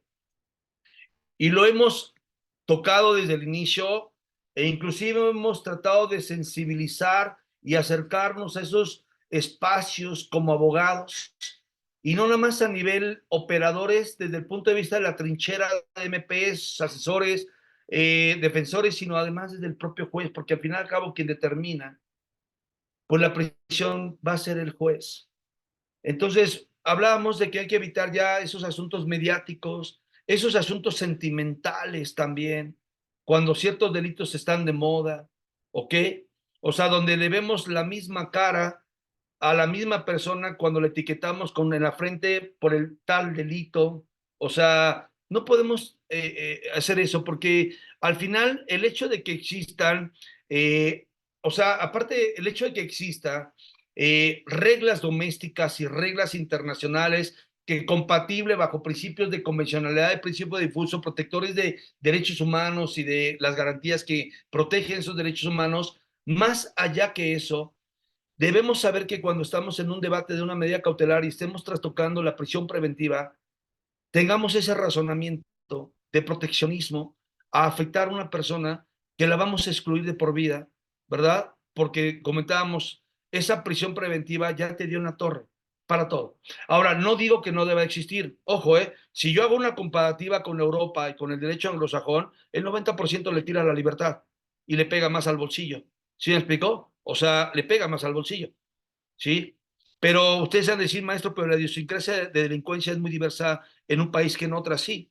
Podríamos hablar de esa política criminal, ¿ok? De ese medio de control social formal o informal, ¿sí? Podríamos hablar de exclusiones sociales en materia de política criminal, o sea, podríamos hacerlo, pero tratamos de sensibilizar a los jueces que el asunto mediático y el asunto sentimental o hasta, ¿por qué no?, de corrupción, debe estar alejado de toda la cuestión de una privación, ¿sí? O sea, es algo muy importante. Entonces, véanse su riesgo procesal, analicen correctamente la medida cautelar, soliciten que el Ministerio Público mitigue las propuestas del 122 de que justifique por qué otra, de las razones por qué otra medida cautelar no puede ser utilizada para mitigar el riesgo procesal del adolescente antes de llegar al internamiento preventivo. Tomemos en cuenta que el adolescente, por su estadio de psicología, tomemos en cuenta ese proteccionismo que la ley lo ha hecho a través de la especialización, sensibilicemos ese libre albedrío de la capacidad de elegir entre lo bueno y lo malo, que por eso lo hizo inimputable en el derecho penal, ¿sí? O sea, todo esto habríamos que llevarlo en los argumentos también de defensa y que ha servido. A veces les metemos dogmática en fines de la pena, por ejemplo, ¿verdad? Y metemos en alegatos cuál es el fin que persigue una pena, ¿sí? Y si la pena persigue no la retribución del mal por el mal, porque son ideas primitivas, pues también habría que acontecer en meter idealismos o idiosincrasia en relación a no trastocar esa prisión preventiva, sobre todo en adolescentes. Un adolescente privado de la libertad, las consecuencias son mayores a las de un adulto, ¿sí? Y eso nos lo pueden preguntar muy bien los psicólogos en materia de esta cuestión de adolescentes, ¿sí? Entonces, eso es en términos generales. Podríamos hablar de muchas cosas más, pero si gustas, mi estimado Gabo, tú sabes que me encanta estar hablando, amigo. Ajá, es parte de mi Maestro, pasión. el tiempo es suyo, usted, nosotros encantados de aprender. Muchas gracias, mi Gabo. Creo que hemos tocado los puntos más importantes respecto del internamiento que deben seguir las reglas. Y si gustas, mi Gabo, si hay alguna pregunta, con mucho gusto, mi buen Gabo. Perfecto. Compañeros, ¿son tan amables de alzar la mano para que los podamos distinguir? En su caso de que haya preguntas para el doctor.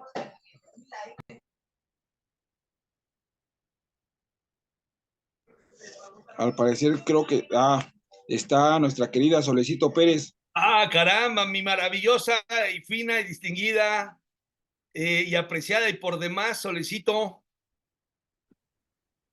¿Cómo está, doctor? Es un gusto coincidir otra vez con usted, mi gran maestro, es mi ídolo, ya sabe. Muchas gracias por tus palabras. No, gracias. Es recíproco, tú sabes que te seguimos también ahí en las conferencias, Solecito. Ay, muchísimas gracias, qué amable, de verdad. Y ya sabe que la admiración es mutua entonces. Doctor, fíjese que ahorita haciendo el análisis de unos puntos que tocaba respecto a las garantías en materia de adolescentes, me llama la atención una circunstancia. Yo tuve la oportunidad de trabajar ahí en esa área y considero que hay adolescentes que obtienen ingresos de delincuencia organizada, por ejemplo, y llegan a generar fortunas pues bastante cuantiosas porque pues son sicarios, venden droga, etcétera, ¿no? Ese tipo de cuentas que provienen, digamos, de actos ilícitos pueden tomarse en consideración, como en el ejemplo que nos ponía, cuando ellos, pues no, incluso ellos siendo adolescentes, porque la ley no señala que debe de ser el pago de esta reparación con su propio esfuerzo. Pero aquí podría entrar ese recurso que es ilícito. Fíjate que haces una excelente pregunta, Solicito, porque al final eso no está tasado de manera establecida en la ley de adolescentes, pero ya nos tocó un asunto en Sinaloa respecto a un asunto así. Fíjate qué interesante, en un caso específico fue así y el juez sí lo mandó a hacer, te voy a decir por qué. Si bien es cierto, el artículo 120 establece que las garantías económicas, los embargos de bienes, embolsados de cuentas, no pueden ser aplicadas sino cuando sean mayor de 18 años y sean propias. Sin embargo, en este caso, el adolescente tenía 17 años, pero ya estaba casado y al estar casado adquirió la cuestión de derechos y obligaciones. Por lo tanto, al adquirir los derechos y obligaciones, el Ministerio Público ya tenía bienes a su nombre. Y si bien es cierto, la regla no puede ser mayor a 18 años, el espíritu del legislador lo hizo principalmente porque una persona de 18 años ya puede adquirir derechos y obligaciones. Por lo tanto, yo voy a un banco, de 17 años no me van a abrir una cuenta, ¿verdad? Pero si yo voy a los 18 años, sí me la van a abrir. Si yo voy a comprar una casa, no me la van a dar, pero si yo soy emancipado y ya tengo una cierta edad para adquirir derechos y obligaciones, que fue el caso en Sinaloa, no sé cómo lo consiguió el Ministerio Público, pero lo invocó. Y al final el juez dijo, pues sí, sí tiene una escritura de una casa, sí tiene una cuenta bancaria y el derecho es extensivo. Y yo le dije, pero no en perjuicio de, me dice, pero bajo el principio de igualdad de la víctima, pues también tengo que protegerla. y por lo tanto dijo, invoco y giro oficio para que se le embarguen sus cuentas bancarias. Ese caso en particular nos tocó, Solecito, pero lo interesante sería si no fuera emancipado, porque al final, ¿cómo acreditarías que tiene cuentas bancarias para embargarle una cuenta bancaria si es menor de 17 años, aunque el dinero haya parado una cuenta, pero esa cuenta nunca va a estar a nombre del menor, del adolescente? ¿No? ¿Sí, Solecito? Te agradezco que estés aquí con nosotros, Solecito, ¿eh? Mario, muchísimas gracias, doctor. Sí, adelante, mi estimado Medina. Sí, doctor, discúlpeme, estaba con el micrófono. Nada más una cuestión sobre la promesa que hace el adolescente para someterse al Ah, proceso muy interesante, qué bonito, qué constituyente, ¿sí? bonito. Y de esa Ajá. manera, pues ya puede ligarse la cuestión de la medida cautelar. Si nos Pues comentaba algo. mira, qué bonito. Gracias, Medina. ¿Algo más, Medina, para resolver esa pregunta que está en el artículo 119 en su parte final de las medidas cautelares? Tenía otra, pero el 124, el artículo 124, creo que hay un error por ahí, salvo que yo sé el error, donde precisamente habla sobre la supervisión de las medidas, de la medida cautelar, y habla sobre todo el procedimiento, la supervisión de condición del proceso, etcétera, y dice los acuerdos preparatorios. A lo mejor es un error Ajá. de dedo, ¿verdad? Por ahí el Son 124. errores de dedo, sí. Sí, Pero fíjate que tocas un tema muy interesante, Medina, esa cuestión de la promesa del adolescente. sí, gracias. Esa palabra mágica que no se la dieron nunca a los adultos, porque si se las hubieran dado, todos hubieran prometido ante la Virgen María.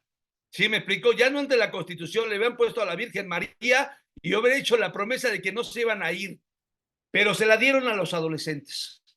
Te voy a decir cómo en la práctica lo hemos analizado, ¿eh? O sea, cómo se ha llevado en la práctica. Pero primero déjame muy cierto invocar el artículo 119, porque déjeme decirle que Medina invocó el artículo 119, que te habla de las medidas cautelares, lo que hemos comentado, las diversas medidas que se le pueden imponer a un adolescente. Pero hay una parte muy bonita que es el siguiente párrafo, que sigue del 119, que te dice, ¿verdad? En cualquier caso, el juez de control para adolescentes, previo debate, porque recuerden que siempre tiene que haber debate. Ese es a lo que yo le hablaba, el debate argumentativo que sigue la trilogía procesal de razón, credibilidad, o sea, prueba, y elemento jurídico de permisibilidad de esa razón, de pedir sustracción, porque me lo dice el artículo 120, y la credibilidad de esa sustracción como riesgo procesal, aquí lo invoco, su señoría, ¿sale? Eso ya quedó muy claro, ¿no? ¿Ok? Pero te dice, puede prescindir de toda medida cautelar, es decir, cualquiera de las del 19, de las 12, el juez tiene la facultad, la potestad de decir, no le impongo ninguna, fíjense qué padre, cuando la promesa del adolescente de someterse al proceso sea suficiente para descartar los motivos que autorizarían el dictado de la medida conforme al artículo siguiente. Vean qué interesante, ¿eh? El juez deberá explicar claramente cada una de las medidas cautelares impuestas a la persona adolescente, su forma de cumplimiento y las consecuencias de incumplimiento. Ahí le voy a parar para detallar el caso de la famosa promesa. Para empezar, la promesa solamente podría usarse cuando el riesgo procesal sea el de la sustracción, ¿sí? Porque de los tres riesgos procesales, que es sustracción, protección a la víctima, testigos, comunidad y obstaculizar el procedimiento, es muy claro el artículo al establecerte que es para efecto esa promesa que no se imponga en la medida cautelar, porque prometo que sí voy a venir al proceso. Obviamente, al decir prometo venir al proceso, es porque alude a la de sustracción, ¿verdad? Bajo una interpretación, ¿ok? Primera. Segunda, esa famosa promesa, ¿qué nos ha pasado en la práctica? Lo hemos chicaneado. Sí, lo hemos chicaneado, sobre todo esos delitos del 160, bueno, esas conductas del 164, que solamente son las únicas que podrían ser sujetas a una prisión preventiva de adolescentes.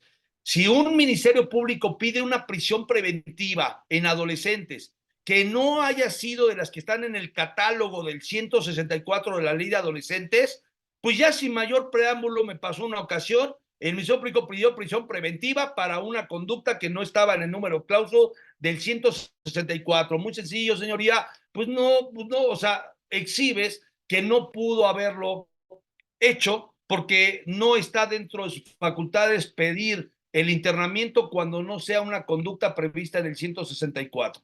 Esta no lo es, pues no entramos a ninguna. Y juez dijo, pues como nada más hizo esta propuesta sobre esta y no hizo una alternativa, pues acontece lo que dice el abogado, el defensor, y no se le impone ninguna, porque la que usted está pidiendo no es adecuada a la del 164 en tanto a la prisión preventiva. Y vámonos cada quien a su casa, ¿sí? Por eso es muy importante que escuchen en qué se está basando el Ministerio Público, ¿sí?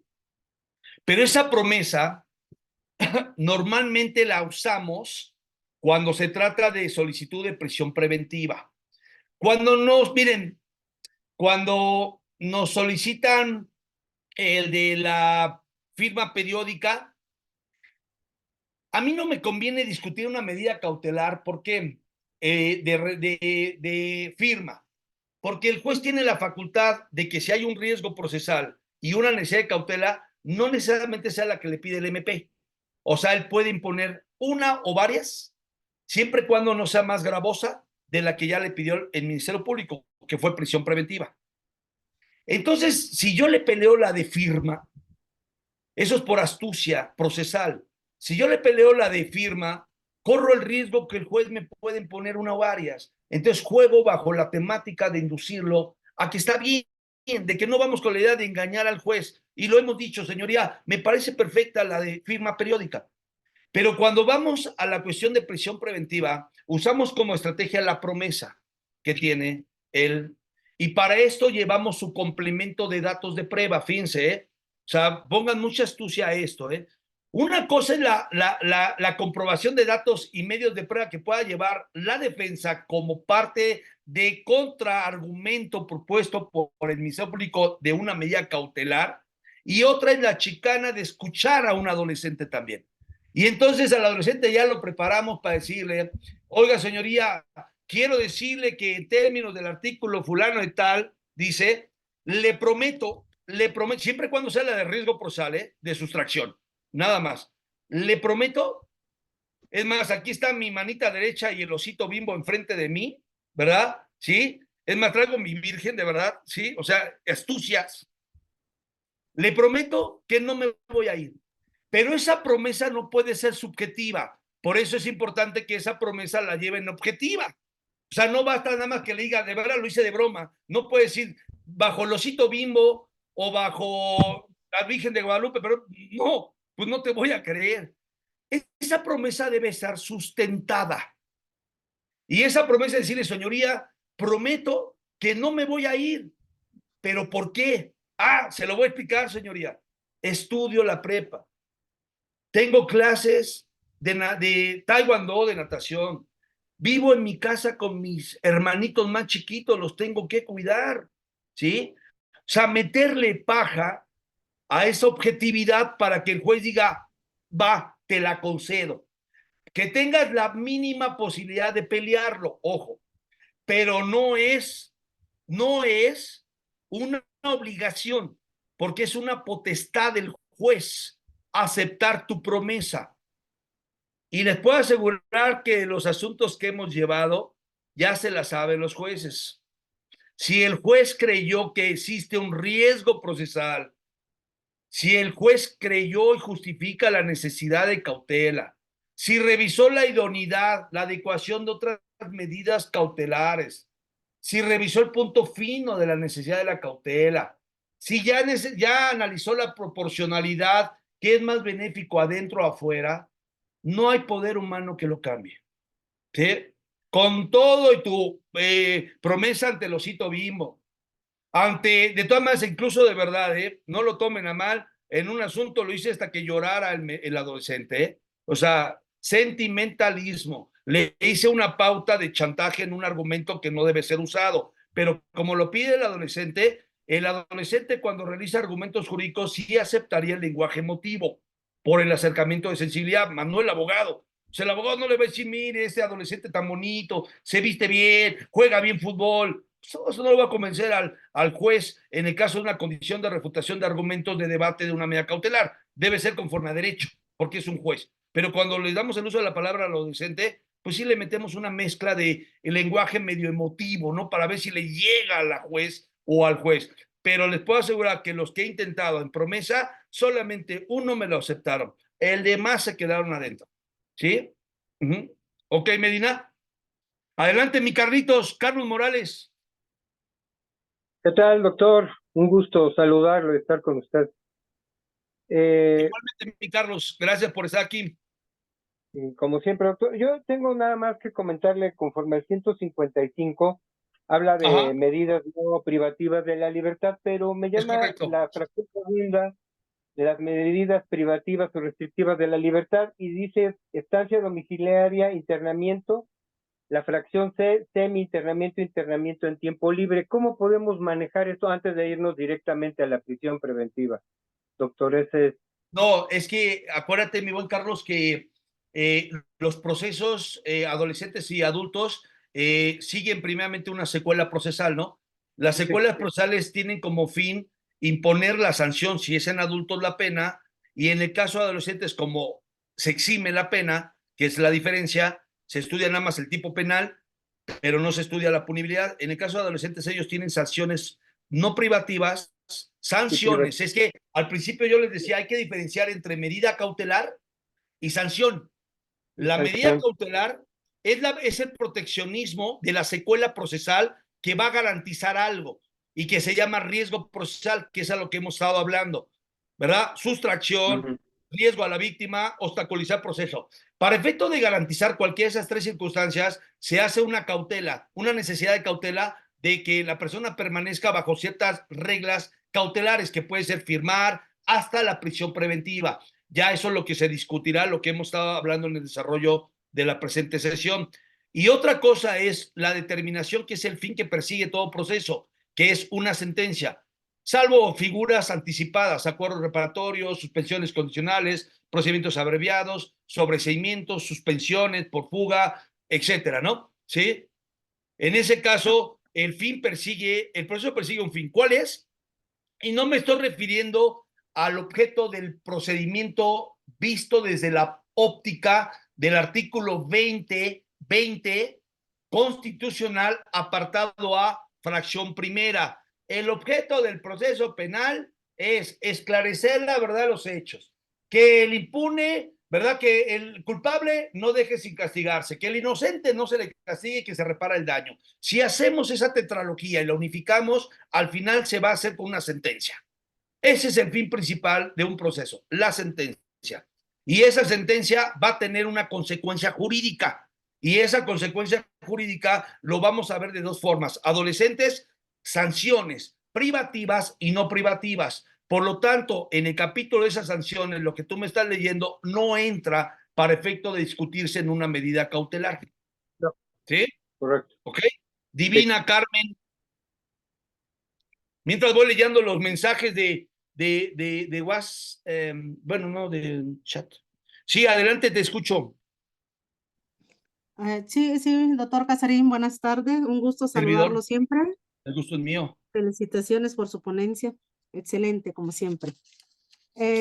Doctor, por ejemplo, en el Estado de México se dan mucho los delitos de violación por equiparación, porque resulta que los papás se enojaron porque la chica tiene relaciones sexuales con su novio y siempre piden el internamiento preventivo en ese caso.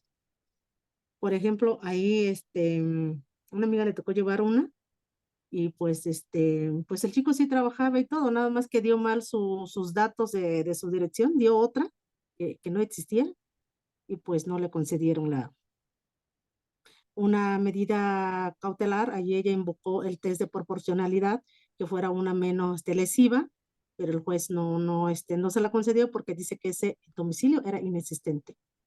¿Qué opina al respecto, doctor? Es que al final yo les comentaba, la magia enciérremela en un triángulo. Para efecto de demostrar y justificar, que hemos comentado que el MP debe demostrar y justificar. Dentro de esa demostración y justificación, enciérrenme un triángulo donde arriba le pongan una razón Del lado izquierdo pónganle credibilidad y del lado derecho el elemento jurídico. Dentro de ese triángulo,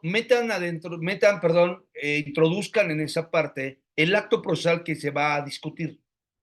Por eso decía que el acto procesal podría ser vinculaciones legales de detención, puede ser autos de vinculación, nulidades, exclusión de pruebas, etcétera. Pero aquí el acto procesal le vamos a llamar medida cautelar, ¿vale? Dentro de esa medida cautelar, de ese acto procesal, que está encerrada por un triángulo que se llama argumentación jurídica, está la forma de convencer. Y dentro de esa argumentación jurídica se dice convencer al juez de qué. Mi acto procesal es medida cautelar. Entonces ese convencimiento va a estar justificado y demostrado si mi razón, que es el riesgo procesal, cualquiera de los tres, sustracción, riesgo a la víctima, obstaculizar el procedimiento, se adminicula con la parte del elemento, el bagaje o el basto, elemento de credibilidad con lo que le tiene, que en materia procesal se llaman pruebas, datos y medios. Todos los casos, ahorita podemos hablar de millones de casos de la forma en que el juez pudo haber emitido una medida cautelar.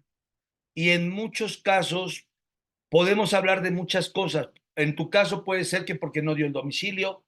En el otro caso fue porque se le echó a correr y se le dio a la fuga. En el otro caso fue porque lo agarraron con 100,000 pesos, tiene capacidad económica. En otro caso puede ser por el tipo de conducta. Por eso yo les digo, aquí para analizar cada caso, ustedes tienen que tener una pluma y una hoja. Y si el juez mencionó, ojo, porque lo que tú vas a debatir es el argumento del MP. Y ese argumento tiene la razón. ¿Cuál es la razón? ¿Cuál es el dato de credibilidad? Sustracción. ¿Por qué? Porque dio un domicilio diferente. Entonces ya tienes el elemento para atacar. Tú tienes que ver con qué parte vas a atacar eso en la práctica. Y si no, a revisión.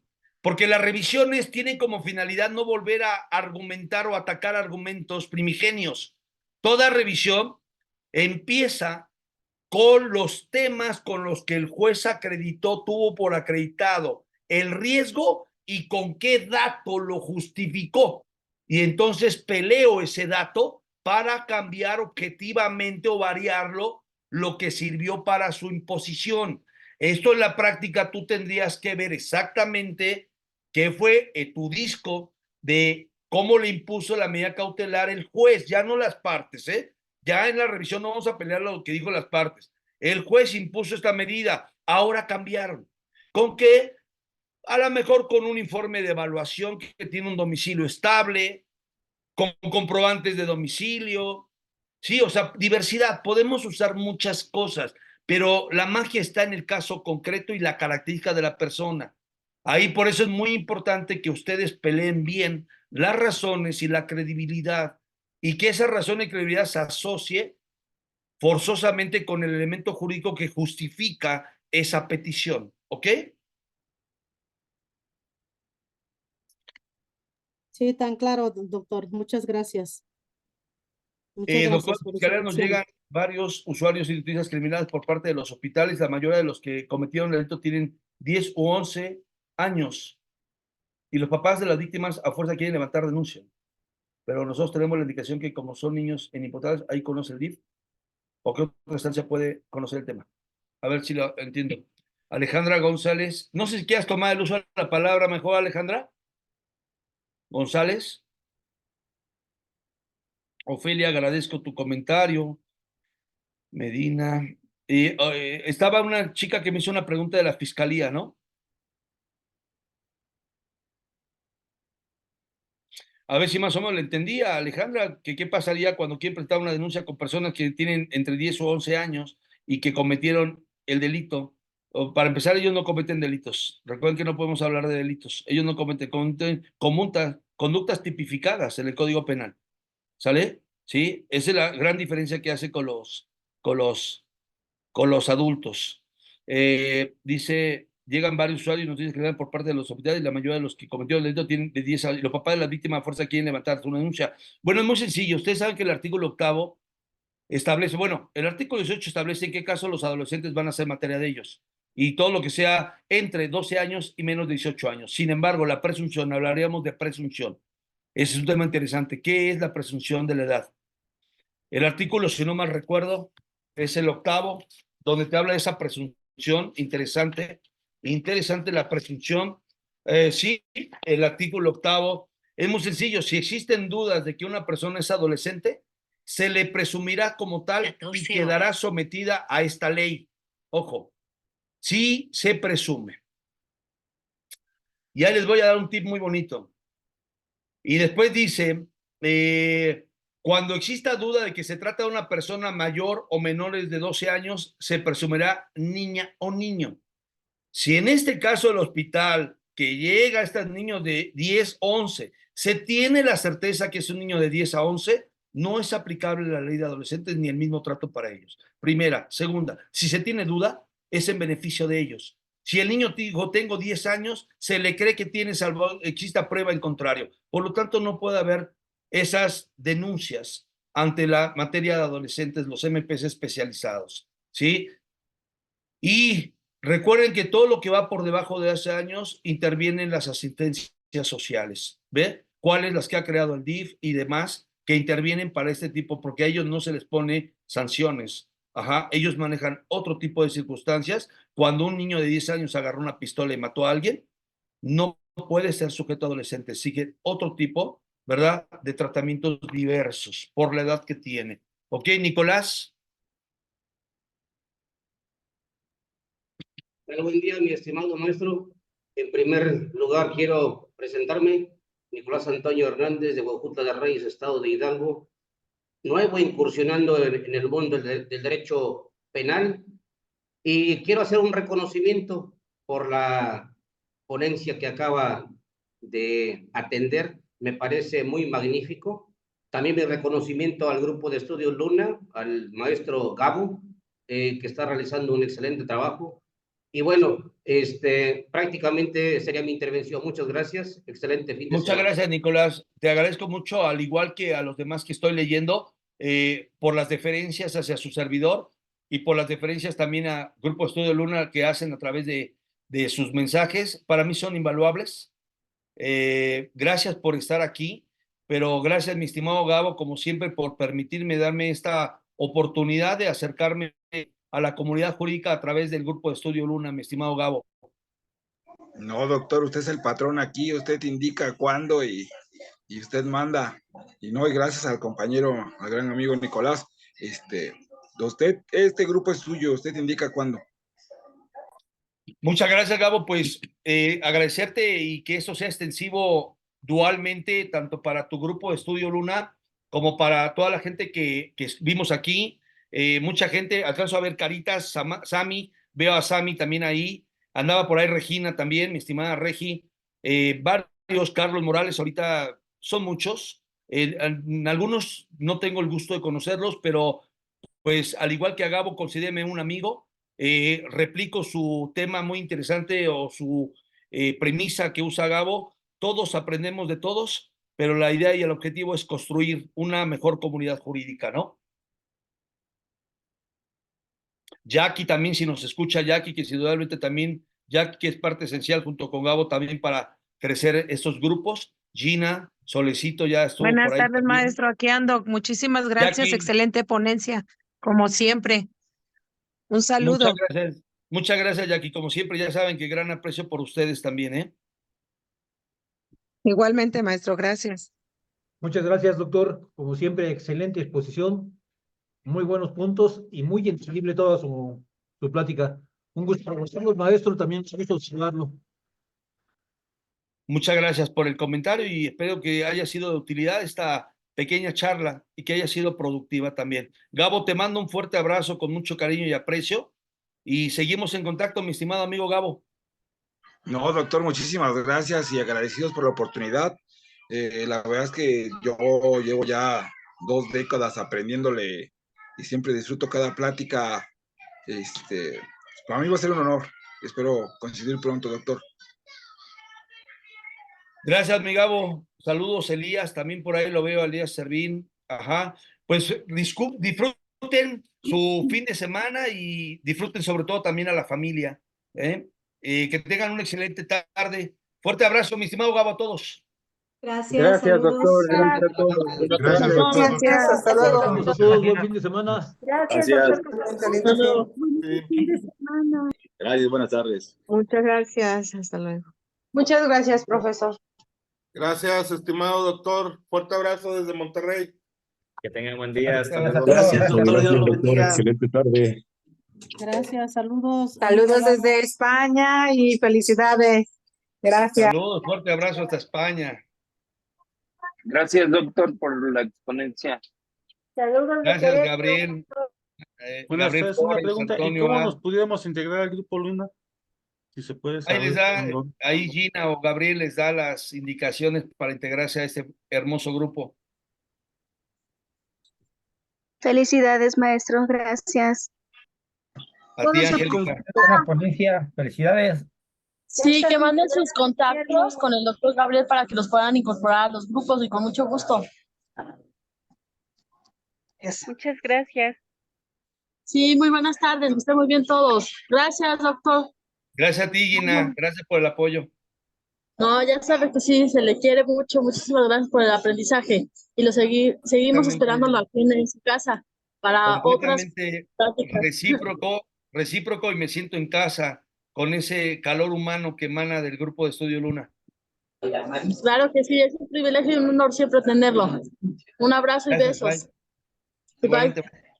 Sí, hasta luego. Adiós, doctor Gabriel. Bonita tarde a todos. Disfrutemos el fin de semana y nos vemos mañana en la plática. Mañana estará mi amiga Nayeli de San Luis Potosí con el tema de acción penal por particulares, un tema poco explorado. Gracias, doctor Casarín. Un abrazo y sabe que se le quiere mucho. Recíproco completamente, mi estimado Gabo. Un fuerte abrazo. Bonita Abrazo tarde a para todos. Gracias, amigo Gabo, igual. Un abrazo.